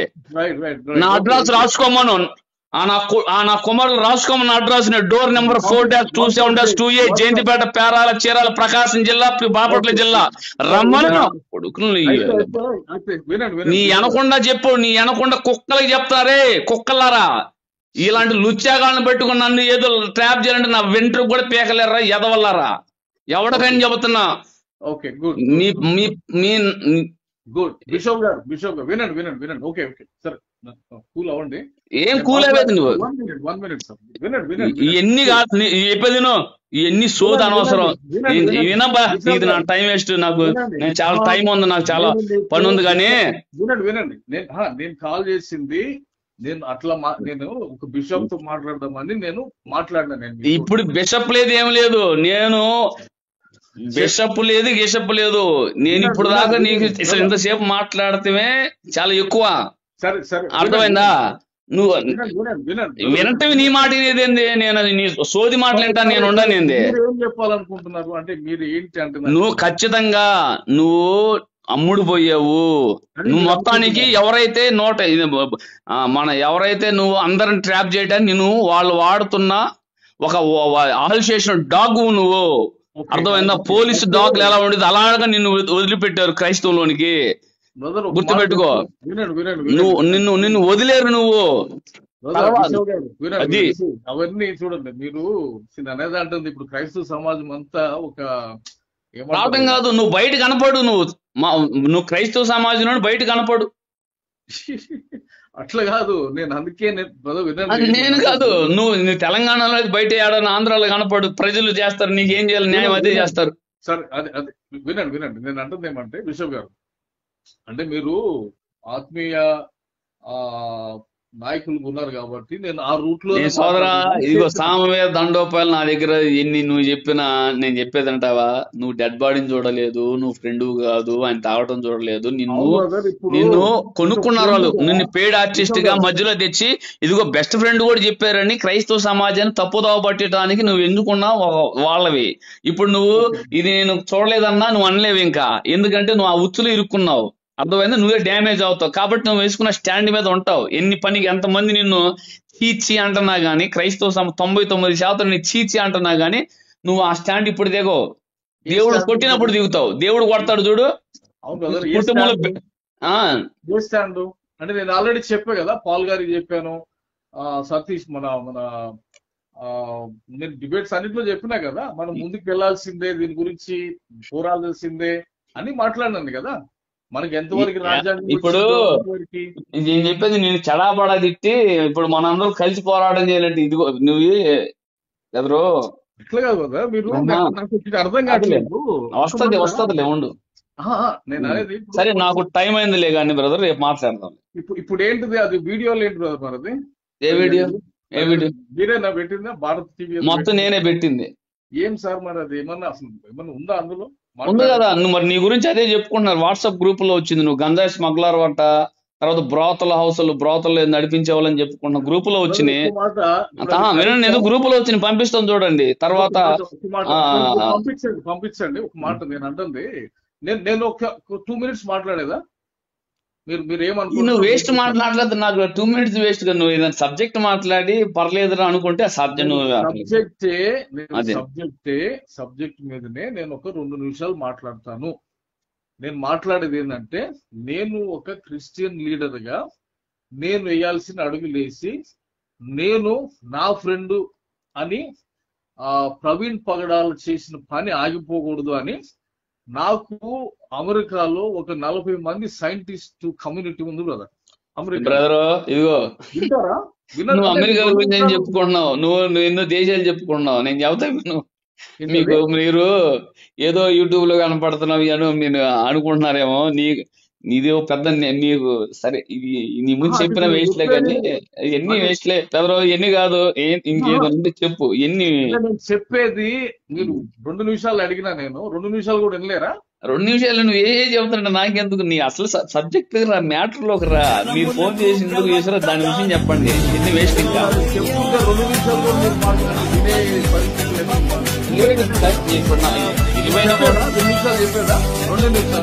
ఇప్పుడు 2 నిమిషాలకి చెప్పిన మీరు అసలు సరే చెప్పు. వినండి. నేను అన్నదేమంటే నేను మీకు భారతదేశంలో ఉన్న చాలా మంది పాస్టర్లకి చాలా అతీతంగా ఉంటాను. నేను వేరే కంట్రీస్ లో పనిచేస్తూ ఉంటా. సో నాకు లోకల్ గా రక్షణ టీవీ డిబేట్స్ లో అర్థమైంది ఏంటంటే, వీళ్ళు మత గ్రంథాలని కెలుక్కుంటా, ద్వేషభావాలు పెంచుకుంటా, పగలు పెట్టుకుని ఈ పరిస్థితికి వస్తున్నారు. దీనికి పరిష్కార మార్గం ఒకటి నా దగ్గర ఉంది. అదేంటంటే, సైన్స్ ఒక్కటే హైందవ మతాన్ని నోరు మూపించగలిగేది. ఏది? బైబుల్ కి సపోర్ట్ చేస్తున్న సైన్స్ ఉంది. ఆ 40 మంది సైంటిస్టుల కమ్యూనిటీ నాకు డైరెక్ట్ గా టచ్ లో ఉన్నారు. సో ఆ డిబేట్స్ కి తెరతీద్దాము అనే కోణంలో ఫ్రెండ్లీ అట్మాస్ఫియర్ కోసం నేను సుగుణాకర్ని కలిసినాను. ఇక దానికి మీరు చెప్పండి. ఇక అది మీరు ఇప్పుడు ఆంధ్రప్రదేశ్ తెలంగాణ మొత్తం ఎవరు నమ్మినా నమ్మకపోయినా ఇక మరి నేను నిలబడిన దానికి నేను నిలబడాలి కదా, సత్యానికి. అంటే బైబుల్ అంటే మీ దృష్టిలో ఏంటి? బైబుల్ చేతగాంది, సైంటిస్టులు చేతైన వాళ్ళు, అది మీ జ్ఞానం. మళ్ళా మీరు మీ తెలివిలో మీకున్న సగం బుర్రలో నాకు బుర్ర సగం ఉంది, మీకు బుర్ర పని చేస్తే నాకు సగం ఉన్నది, మీ బుర్ర కూడా పని చేయట్లా. ఇప్పుడు రక్షణ టీవీలో మత ఘర్షణలు పెట్టారా? టీవీలో జరిగిన డిబేట్స్ లో స్క్రిప్చర్స్ ని తవ్వటం బట్టి ఒక విధమైన వాతావరణం. నేను అన్నదేమంటే, ఎవరు చెప్పారండి? వాళ్ళు ఈ పగడాల ప్రయోజనం స్టార్ట్ చేయకముందే నువ్వు ఎవరిని కలిసావో, కరుణాకర్ గారిని కలిసావో వాళ్ళందరూ దూషించారు. నీకు రోషం లేదేమో? వాళ్ళ రోషం కలిగి పరిచయం. ఏ రోజైనా పగడాల ప్రవీణ్ గారు గాని, రక్షణ టీ బెన్హార్ గారు గాని, ఆ వేదిక మీద కూర్చున్న వాళ్ళు గాని, హైందవ దేవతలను గాని, లేదా వాళ్ళ గ్రంథాలను గాని, హైందవులను గాని తిట్టినట్టు ఒక్క వీడియో చూపిస్తావా? నేను ఒక మాట చెప్తాను. నువ్వు దూషించినట్టు చూపిస్తావా? ఒక మాట నేను అనేది డానియల్ గారు, నువ్వు అన్నావు రక్షణ వేదిక మీద మత కలహాలు సృష్టించారని. సవాల్ చేస్తున్నా, లైఫ్ టైం ఛాలెంజ్ చేస్తున్నా, ఎవడైనా సరే రక్షణ టీవీ వేదిక మీద వీళ్ళు హైందవ గ్రంథాలను, హైందవ దేవీ దేవతలను, హైందవులను తిట్టారు అని చూపించగలిగినాడు ఒకడుంటే చెప్పండి. బిషప్ డానియల్ గారు, మీరు చూపిస్తారా? ఒక మాట నేను చెప్తానండి డానియల్ గారు. నాకు ఇండియాలో ఒక బోర్డు ఉంది. ఈ బోర్డు కాదు నేను అడిగిన సమాధానం. మీరు బైపాస్ అవ్వమాకండి. మీ దగ్గర నేను చెప్తాను దశ. మీరు అందరి ముందు ఎస్కేప్ అయినప్పుడు నా ముందు ఎస్కేప్ అవ్వకండి. మీరు ఏమన్నారు ఇందాక? ఏం లేదు, రక్షణ టీవీ వేదిక అన్నాడు. నేను వేసిన నీ బహిరంగ సవాల్ లైఫ్ టైం ఇస్తున్నా, లైఫ్ టైం ఛాలెంజ్ చేస్తున్నా. నువ్వు ఒక్క ఆడియో వీడియో చూపించు నాకు. ఒక మాట బిషప్ గారు, మీరు నాకు ఒక వీడియో చూపిస్తారా? మీరు ఒక్క వీడియో చూపిస్తారా నాకు? ఏంటది? నీ రక్షణ టీవీ వేదిక మీద మత గ్రంథాలను తిట్టారు, వాళ్ళ దేవీ దేవతలను తిట్టారు, హైందువులు తిట్టారని చెప్తావా? మత గ్రంథాలు కాదు బ్రదర్. ఇక్కడ వాళ్ళని వీళ్ళు ఇచ్చుకోవటం అనేది వాళ్ళు తిట్టారు, వీళ్ళు తిట్టలా, వీళ్ళు ప్రశ్నించారు. నువ్వు మా దేవుడిని ఇలా అంటున్నావు కదయ్యా, మా దేవుడు ఎలా కాదు ఎలా ఉంటాడు, మరి అలాగైతే మీ గ్రంథంలో ఎలా ఉంది కదయ్యా, మరి ఇది న్యాయం అని అడిగారు. కానీ వాడు యేసు ప్రభుని తిట్టాడు, బైబిల్ని తిట్టాడు, మరియమ్మ గారిని తిట్టారు, పరిశుద్ధాత్మ దేవుడిని తిట్టారు, యెహోవా దేవుడిని తిట్టాడు, పాస్టర్ని తిట్టారు, పాస్టర్ భార్యని తిట్టారు, అసభ్యకరమైన పదజాలంతో దూషించారు వాళ్ళు. కరుణాకర్ గారు గాని, రాధా మనోహర్ దాస్ గారు గాని, లలిత్ కుమార్ గారు గాని. బిషప్ గారు నేను ఒక మాట చెప్తాను. నేను అనేది ఏమంటే, నేను వెస్టర్న్ కంట్రీస్ లో జరుగుతున్న డిబేట్స్ ని చాలా వాటిని నేను ఫాలో అవుతా ఉన్నాను కాబట్టి ఆ క్వాలిటీ మన దగ్గర లేదు. కాబట్టి ఆ క్వాలిటీని మీరు ఎలా చెప్తారండి? క్వాలిటీ లేదు మీరు ఎలా చెప్తారు? మీకు తెలుసో తెలీదో అలా చెప్పి వాస్తవాలు వాళ్ళు బైబిల్ గ్రంథాన్ని అన్యాయంగా వక్రీకరించి దూషించటం వలన ఇదిగో వాళ్ళు చెప్పినవన్నీ అబద్ధాలు నిరూపించి ఇదిగో మీ గ్రంథాల్లో ఇలా రాయబడి ఉంది, మరి దీని గురించి ఏందని అన్నారు. గాని ఈ గ్రంథాలు ఎలాంటి ఎట్లా అర్థమైనా? అలా నిజాలు తెలుసుకున్నా ఇప్పటికీ వేల మంది నిజమైన దేవుడిని తెలుసుకున్నారు. Very good. మీరు టాపిక్ డైవర్ట్ అవుతున్నారు. నేను మాట్లాడుతుంది రక్షణ టీవీ డిబేట్ గురించి కాదు. నేను మాట్లాడుతుంది సైంటిఫిక్ ఇన్ఫర్మేషన్ చాలా ఇంకా ఎక్కువ. నాకు సైంటిస్టులు ఏమో కొన్ని కోట్ల రూపాయలు ఖర్చు చేసి చదువుకొని సైంటిస్టులు అవుతారు. నేను బైబుల్ చదివితేనే నాకు సైన్స్ అర్థం అవుతుంది. ఇంకా నాకు అంత అవసరం లేదు. ప్రాబ్లం నేను అంటే ఏంటంటే, నాకు వాళ్ళంతా టచ్ లో ఉన్నారు కాబట్టి నన్ను ఛానల్స్ లో అడిగినప్పుడు కూడా ప్రవీణ్ కుమార్ అంటే నేను ఆంధ్ర తెలుగు ఛానల్స్ నేను ఫాలో కాను. ఎందుకంటే నేను పనిచేస్తున్నది అవుట్ ఆఫ్ ఇండియా, ఇక్కడ ఉంటాను కాబట్టి. నేను చైనా ఎకానమీ, అమెరికా ఎకానమీ అని బయట ఉంటానండి మేము ఎక్కువ. సో ఆ దృష్టిలో ఈ డిబేట్ ఆగొద్దు, వాతావరణం మంచిగా ఉండాలి, సైన్స్ వీళ్ళందరికీ నోర్లు మూవించేస్తుంది, సైన్స్ బైబుల్ కి సపోర్ట్ చేస్తుంది, సైన్స్ ఒక్కటే దీనికి మార్గము అని ఆ కోణంలో. ఏమండి ఇప్పుడు మీరు ఏ రోజైనా వచ్చి ఇదిగోండి రక్షణ టీవీ చేసేది రాంగ్, అలా కాదు నేను ఇలా చేస్తాను అందరం ఇలా చేద్దామని చెప్పారా? ఎవరన్నా అడిగారా?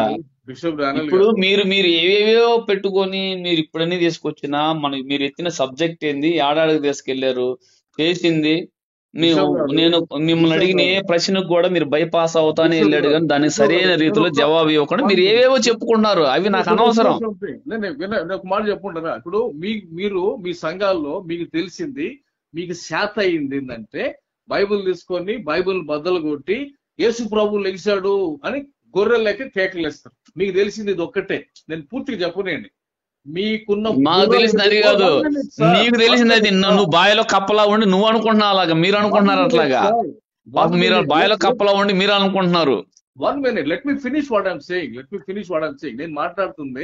నేను మాట్లాడేది ఏమంటే, యేసు ప్రభు పునరుద్ధానం గురించి డిబేట్ చేసేటప్పుడు ఒకవైపు పూర్తిగా నాస్తికుడు నిలబడతాడు, ఏది హిస్టారిక్ డేటా తోటి, ఒకవైపు క్రిస్టియన్ నిలబడతాడు. వాళ్ళిద్దరూ యేసు ప్రభు లేచాడు అని మీకు లాగా బలాలు కుదిరితే డిబేట్లు కావాడా? మీరు పనికిరారాటికి. నేను చెబుతాంటారా? మీరు ఎంతమంది నాస్తికులు మార్చారు నాకు తెలియదు, కానీ నేను అడ్రస్ చెబుతారు. రాసు మిర్యాలగూడలో సత్యనారాయణ నాస్తికుడు అనే వ్యక్తిని చెప్పేదేనండి. అతని మీరు ఏ సైన్స్ చెప్పారో పేరేంది? 1 minute. వినండి ఈ సోదర, బాబు గోగిన లాంటి వ్యక్తినే లాంటి వ్యక్తిని కార్నర్ చేసి పెట్టాం దేవుని కృపతో, బైబిల్తో ఉండవు, బైబిల్తోనే. నేనే వంటి చూడు, వీడియో రెండు చూడు. బాబు గోగినేని నేను లైన్ లోకి వచ్చి వాడు పారిపోతాడు. బాబు గోగినేని నేను తెలుసు. నువ్వు అంటున్నావు కదా సైంటిస్టులు, మేధావులు, లేదా ఎథిక్స్ అని, లేదు ఇంకోటి ఎన్ని పెద్ద పెద్ద మాటలు మాట్లాడుతున్నాయి. ఎన్ని నేను చెప్తాంటావా? దేవుని కృపతో నాస్తికుడికి ఎలా సువార్త చేయాలో, ఒక హైందవుడికి ఎలా సువార్త చేయాలో అర్థమైందా? లేదంటే ఒక ముస్లింకి ఎలా సువార్త చేయాలో, లేదా వీళ్ళు ముగ్గురు అందరు కలిసి ఉన్న సమాజంలో ఎలా సువార్త చేయాలో దేవుడి కృపను బట్టి, దేవుడి ద్వారా, దైవజనం ద్వారా నేర్చుకుని ఉన్నాం. అర్థమైందా? నేను సేవ చేసేది అన్ని జనుల మధ్య. పూజారులే మారారు మా దేవుడి కృపను బట్టి. బాప్తిసం పొందిన వాళ్ళు మా దగ్గర పూజారులు వచ్చి, వినండి, పూజారులే వచ్చి బాప్తిసం పొందిన వాళ్ళు ఉన్నారు. అర్థమైందా? ఇన్ని చేస్తారు. ఒక సహోదరుడు గురించి ఏమి తెలియక ఆయన చిలక బస్తీ అని చెప్తాడు. ఒక బిషప్, వాడికి ఒక బిషప్ అనే టైటిల్. మళ్ళా మరి నువ్వు ఒక వ్యక్తి డెత్ గురించి తెలియకుండా ఒక వ్యక్తిని నువ్వు నిర్దాక్షిణ్యంగా తాగుబోతుగా చిత్రీకరించి, యాక్సిడెంట్ చిత్రీకరిస్తుంటే నువ్వు క్రైస్తవుడువా? అలాంటి నీకు నేనెందుకు గౌరవం ఇవ్వాలి? నువ్వు ఒక వ్యక్తి చనిపోయినా గానీ, చనిపోయిన బాధలో ఉన్న కుటుంబాన్ని చంపుతున్నావు నువ్వు, వాళ్ళు మానసికంగా. నువ్వు మానసికంగా చంపుతున్నావు. అతను చనిపోయిన దానికన్నా కూడా ఒక అన్యజనుడు అంటాం వేరు, లేదా లోకస్తుడు అంటాం వేరు, శత్రువులు అంటాం వేరు. నువ్వు క్రైస్తవ ముసుగేసుకున్న ఒక మతోన్మాదిగా తయారైపోయి తాగి చచ్చిపోయాడు నా బెస్ట్ ఫ్రెండ్. నువ్వు ఒక బెస్ట్ ఫ్రెండ్ అనడానికి నువ్వు బెస్ట్ ఫ్రెండ్ కాదు, నువ్వు బెస్ట్ ఫ్రెండ్వి. రెండోది, ఎప్పుడు నువ్వు ఆయనకి సంబంధం లేదు, నీవు ఆయనకి తెలియదు. నువ్వు ఆయన ఎప్పుడు కూడా నువ్వు హాయ్ అంటే హాయ్ ఎప్పుడో ఉంటది, కానీ నువ్వు బెస్ట్ ఫ్రెండ్ ఏ రోజు నువ్వు కనపడ్డావా? ఫోటోలు మొత్తం తీయమంటావా నీ ఫోటోలు? నేను ఒక మాట చెప్పేది వింటావు కదా. ఇప్పుడు నేను నువ్వు బెస్ట్ ఫ్రెండ్ ఎలా అవుతావు? నువ్వు తాగిని చూడాలా, డెడ్ బాడీని చూడాలా? ఎవరు నువ్వు మోసంలో ఉంది? ఎవరు అమ్ముడు పోయింది? ఎవరు అమ్ముడు పోయింది? నీకు తెలుసో తెలీదో, నువ్వు అనుకుంటున్నావేమో. గుర్తుపెట్టుకో, నువ్వు చాలా తీవ్రంగా నువ్వు సమాజంలో నువ్వు ఏదో ఒక రోజు బయటకు వస్తావు. చూడండి, నీ కోసం నిజమైన హైందువులు కూడా నిన్ను నాకు నిజమైన హైందువులు ఏం చేస్తున్నా తెలుసు, శివశక్తాలు ఏం చేస్తున్నా తెలుసు, క్రిస్టియన్స్ ఏం చేస్తున్నా తెలుసు, తర్వాత దళిత్ మంటారు వీళ్ళు మన అంత ఇన్ఫర్మేషన్ నాకు ఉంది. ప్రాబ్లం కాదు. కానీ నేను మాట్లాడుతుంది ఏంటంటే, నేను ఇంతసేపు ఎక్స్ప్లెయిన్ చేసిన, నేను రక్షణ టీవీలో మీరు నన్ను చూస్తుంటారు. అందులో లాస్ట్ కి నేను చెప్పిన ఒక మాట, ఇప్పుడు ఆయన యాంటీ కన్వర్జన్ బిల్లులో ఏదో పని చేస్తున్నాడు అని తెలుసు అని మాట్లాడుతున్నారు. ఆ విషయం నాకు తెలియదు కాబట్టి ఇప్పుడు మై ఫింగర్స్ ఆర్ క్రాస్డ్ అని చెప్పిన. ఇప్పుడు నేను ఐఎమ్ దేర్ అని నేను లాస్ట్ లో నేను చెప్పిన ఆ విషయం కూడా రక్షణ టీవీలో, ఆ అడ్వకేట్ ముందు, మన బెన్నర్ గారి ముందు. బెన్నర్ గారు తెలుసు నాకు, సో ఆయన విలువ బట్టి నేను పోయినాను ఆడికి. సో నేను అడదామండి ఇప్పుడు, బట్ నా మీద విష ప్రచారం చేస్తున్నారు మీరు. ఆల్రెడీ విష ప్రచారానికి డబుల్ విష ప్రచారం క్రైస్తవం మీద ముద్రేస్తున్నారు మీరు. నువ్వు విష ప్రచారం చేస్తావు. నువ్వు ఆల్రెడీ విషంతో నింపబడి అందరినీ నువ్వు మీడియా కమ్ముడిపోయి విష ప్రచారం చేస్తున్నావు కదా. నువ్వు ఒక మాట అంటే, ఒక క్రైస్తవ నాయకుల్లో పెద్దగా మీరు నాకు ఒక సలహా చెప్పగలుగుతారా? చెప్పండి. కొంచెం ఓపికగా వినండి నేను చెప్పేదానికి. అంటే నేను ఎందుకు చేశాను అనేది మీకు అర్థమవుతుంది. నేను గమనించింది ఏంటంటే, భారతదేశానికి విష వృక్షము హిందూ మతం. నాకు తెలిసినంత వరకు దాని మీద బుక్స్ కూడా రాసి. హిందూ మతం కాదండి, హిందూ మతం ఎన్నటికీ విషవృక్షం కాదు. హైందవాన్ని అడ్డం పెట్టుకున్న ఆర్య హిందువులు, వాళ్ళు భారతీయ హిందువులు ఎవ్వరు కూడా విషవృక్షాలు కాదు. నన్ను పూర్తిగా మాట్లాడిస్తే మీరు మళ్ళీ ఒక మతాన్ని అనడం తప్పు కదా. నువ్వు అదే అంటుంది, మీకు తెలియక మాట్లాడుతున్నారు. ఇప్పుడు భారతీయ హిందువులు ఏ రోజైనా నిజమైన హైందవులు, నిజంగా వాళ్ళు విషవం అయితే నిన్న ప్రవీణ చనిపోతే అంతమంది రోడ్ల మీదకి వచ్చేవాళ్ళు కాదు. మతోన్మాదులు ఆ నలుగురే మతోన్మాదులు. వీళ్ళని అడ్డం పెట్టుకుంటున్నారు. ఇప్పుడు అది కూడా లేదు ఈ పరిస్థితి రాష్ట్రంలో. కాబట్టి నిజమైన హైందువులు ఎప్పుడు అనమాకండి. అదే ఇప్పుడు మీరు అన్నట్టు, ఐ థింక్ నేను అన్నదేమంటే, నేను ఒక పుస్తకం ఏదో విన్నాను, హిందూ విశ్వవృక్షం అనేది ఒక లేడీ రాశారని. దాన్ని బట్టి నేను ఆ మాట వాడాను. రామాయణం విషవృక్షం అని రంగనాయకమ్మ గారు రాసింది. ఆమె వాడింది, ఆమె మాట్లాడింది. అంబేద్కర్ కూడా రామాయణ విషవృక్షం ఎందుకు అందంటే అందులో రాముడు గారి క్యారెక్టర్ ని, ఆయన పాత్రను, అక్కడ సీతమ్మకు జరిగింది, ఆ విషయాల మీద ఆమె రాసింది. అది ఆమెకున్న రాజ్యాంగంలో ఆమెకి ఇవ్వబడిన వాక్ స్వాతంత్రాన్ని బట్టి ఆమె రాసుకుంది, కోర్టుకి వెళ్ళిన ఆమె గెలిచింది. అది సెకండరీ. ఓకే, హిందూ మతం గురించి నేను ఎందుకు నేను ఒక మాట నేను మాట్లాడేది ఏంటంటే, నాకున్న ఇన్ఫర్మేషన్ ప్రకారంగా సృష్టి అంటే సృష్టిని పూజించేటట్టుగా హైందవ మతం అంటే సృష్టిలోనే దేవుడు ఉన్నాడు అని చెప్పే సిద్ధాంతం బట్టి భారతదేశము అభివృద్ధికి, టెక్నాలజీకి, ఇన్నోవేషన్ కి దూరం అయింది అనేది ఒక వాదం ఉంది. దీన్ని బట్టి ఆర్థికంగా కూడా ఎదగలేకుండా భారతదేశం వెనుకబడింది అనేది ఒక ఆర్గ్యుమెంట్ ఉంది క్లియర్ గా. పాశ్చాత్య దేశాల్లో దేవుడు అంటే సృష్టికి అతీతంగా ఉండి సృష్టిని కలిగిస్తాడు, సృష్టిని సృష్టిస్తాడు. కాబట్టి అంటే ట్రాన్సెండెంట్ క్రియేటర్ అంటారు అక్కడ. ఇక్కడ ఇమినెంట్ క్రియేటర్ గా హిందూ మతంలో ఉండబట్టి ఈ ఒక్క చిన్న డిఫరెన్స్ ని బట్టి ఇక్కడ సృష్టిని పూజించి టెక్నాలజీకి, ఇన్నోవేషన్ కి దూరం అయ్యి ఆర్థికంగా వెనుకబడ్డారు మన ఈస్టర్న్ కంట్రీస్ అనేది. అక్కడ ఏమంటారు, దేవుడు అతీతంగా ఉన్నాడు అని గుర్తించారు కాబట్టి వాళ్ళు అభివృద్ధిలోకి వెళ్ళారు అనేది ఒక బలమైన వాదం ఉంది బయటకి.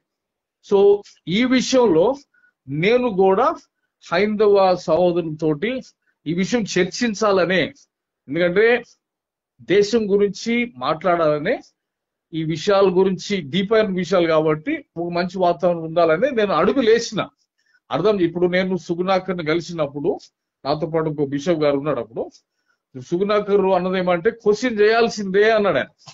క్వశ్చన్ చేయకపోతే క్రిస్టియానిటీ కూడా రాదండి, ప్రొటెస్టెంట్స్ కూడా ఇప్పుడు ఉండేవాళ్ళు కాదు, క్వశ్చన్ చేయాల్సిందే. సో ఆ క్వశ్చన్ చేసే తత్వం ఉంది కాబట్టి డిబేట్స్ చేసి ముందుకు వెళ్ళొచ్చు అనే వాతావరణం నేను కలిసినాను అక్కడ. సో నేను గమనించి అంటే నేను మాట్లాడుతున్నామంటే నేను అంత ఉద్దేశంతో భారతదేశంలో ఉన్న విశ్వాసం ఏదైతుందో అది అభివృద్ధికి వెళ్ళనీయకుండా మనుషుల్ని కొన్ని కోట్ల మందిని దూరం చేస్తుంది. కాబట్టి దీన్ని ఒక సిస్టమేటిక్ గా మనము అర్థమయ్యే భాషలో చెప్పాలి అనే దృక్పథంతో నేను అడుగులేసిన ఆ రోజున. ఇప్పుడు కూడా అదే దాని మీద ఉన్నా నేను. దానికి నా క్రైస్తవ సమాజంలో ఉన్న వాళ్ళు నన్ను ఏదేదో రకరకాలుగా అనుకుంటున్నారు. సో ఇప్పుడు అంటే మీరు ఒక క్రైస్తవ నాయకుడిగా మీరు ఏమంటారు? నేను చేసిన ప్రయత్నం ఏదైతే ఏది భారతదేశ అభివృద్ధి విషయంలో మనము ముందుకెళ్లాలా, డిస్కస్ చేసి డిబేట్లు పెట్టి ముందుకెళ్లాలి అనేటువంటి ప్రయత్నము రైట్ అంటారా, తప్పు అంటారా? ఏమంటే భారతదేశ అభివృద్ధి కొరకు లేదంటే భారతదేశ ప్రజల రక్షణ కొరకు మనం ఇళ్లలో కూర్చొని, టీవీల ముందు కూర్చొని, సెల్ ఫోన్ల ముందు కూర్చొని ప్రణాళికలు వేస్తే పని జరగదు. గ్రౌండ్ స్థాయికి వెళ్ళి సువార్త చెప్పాలి, సత్యం పక్షాన పోరాడాలి, ప్రభు అనుమతిస్తే సత్యం కొరకు చనిపోవాలి. అంతేగాని అసత్య సంబంధులతో సాంగత్యం చేయటానికి, వాళ్ళ కొరకు ఎంపర్లాడటానికి దైవ వాక్య వ్యతిరేకమైన పని అది. ఎవరితో వెళ్ళాలి తెలుసా? నిత్య జీవానికి నిర్ణయింపబడిన వారు అంటే వాత వేయబడని హృదయం కలిగిన వారి దగ్గరికి వెళ్తే, సున్నత హృదయం కలిగిన వారి దగ్గరికి వెళ్తే అది ప్రేమపూర్వకమైన వాతావరణంలో చర్చగా దారితీస్తుంది. లేకపోతే ఇలాంటి పనికి మానులతో వాళ్ళతో వెళ్తే రచ్చక దారితీస్తుంది. ఎందుకో తెలుసా? మీరు రక్షణ అనేది కొంతమందికి ఉందనుకుంటారా? అంటే తెలుగునిస్ట్ లాగా అంటారా మీరు? ఏంటిది అంటే రక్షించబడటం కొంతమందికి రక్షణ ఉంది, అందరు రక్షించబడరు, అట్లాంటి వాదమా మీరు మాట్లాడేది? అంటే ఏమంటారు, అందరూ మారు మనసు పొందాలని అంటారా, లేకపోతే కొందరికే రక్షణ ఉంది? దేవుడి పిలుపు యూనివర్సల్ గా ఇచ్చాడు, అందరికి రక్షణ అందరిని పిలిచాడు రక్షణ పొందండి అని. అర్థమైందా? అయితే లేఖనం ప్రకారం అన్ని జనులు ఆ వాక్యము నమ్మారు, నిత్య జీవాన్ని నిర్ణయింపబడిన వారు విశ్వసించారని లేఖనం ఉంటది. ఓకే, అంటే ఇప్పుడు మీరు అదే అంటే ఇక్కడ కొంత మనకి థియలాజికల్ డిఫరెన్సెస్ లో కూడా ఇప్పుడు మన సబ్జెక్టు ఇప్పుడు నేను చెప్తుంది అదే, యూనివర్సల్ గా పిలిచాడు, 10 మందిని పిలిస్తే 10 మంది అందరూ వచ్చే రారు. రక్షించబడాలి కదా, అందరూ రక్షించబడాలి, ఎవరు నశించిపోవడం దేవుని చిత్తం కాదు, అంతే కదా, అదే కదా మీరు అదే నమ్మేది. అదేనంటుంది. అందరిని పిలిచాడు, రండి రక్షణ పొందండి అని. ఉమ్, అర్థమైందా? పిలిచిన ఉమ్. ఆయన దగ్గరికే శాస్త్రులు పరిసయ్యులు బాప్తీసం పొందకుండా ఆయన సంకల్పాన్ని నిరాకరించారని లేఖనం ఉంటది. ఇప్పుడు అదే వాళ్ళ వాళ్ళ ఫ్రీ విల్ తోటి కొంతమంది రిజెక్ట్ చేస్తారు. అప్పుడేంటి, వాళ్ళు నిత్య జీవానికి నిర్ణయింపబడని వారే కదా. నిత్య జీవానికి నిర్ణయింపబడిన వారు రక్షణ పొందుతారు.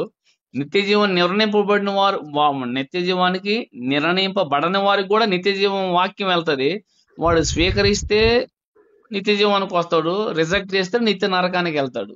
అయితే ఇక్కడ ఒక చిన్న ఇది ఉంది కదా, అంటే మీకు తెలిసే ఉండాలి డిబేట్ ఇవన్నీ ఏమంటారు, కెల్వినిజము ఇది ఉంది కదా. సరే బ్రదరు, మనం ఇప్పుడు నేను చెప్పేదేనండి, తర్వాత మాట్లాడదాము. నేను వాస్తవానికి వేరే బుక్ ఒకటి రాస్తా ఉన్నా నేను. మీరు బుక్ రాస్తే సొసైటీ నాశనం అయిపోతాయి కదా సార్. సరే అయితే బాగుపడితే చూద్దాంలే. అట్లా కాదు, మీరు సిద్ధాంతమే తప్పు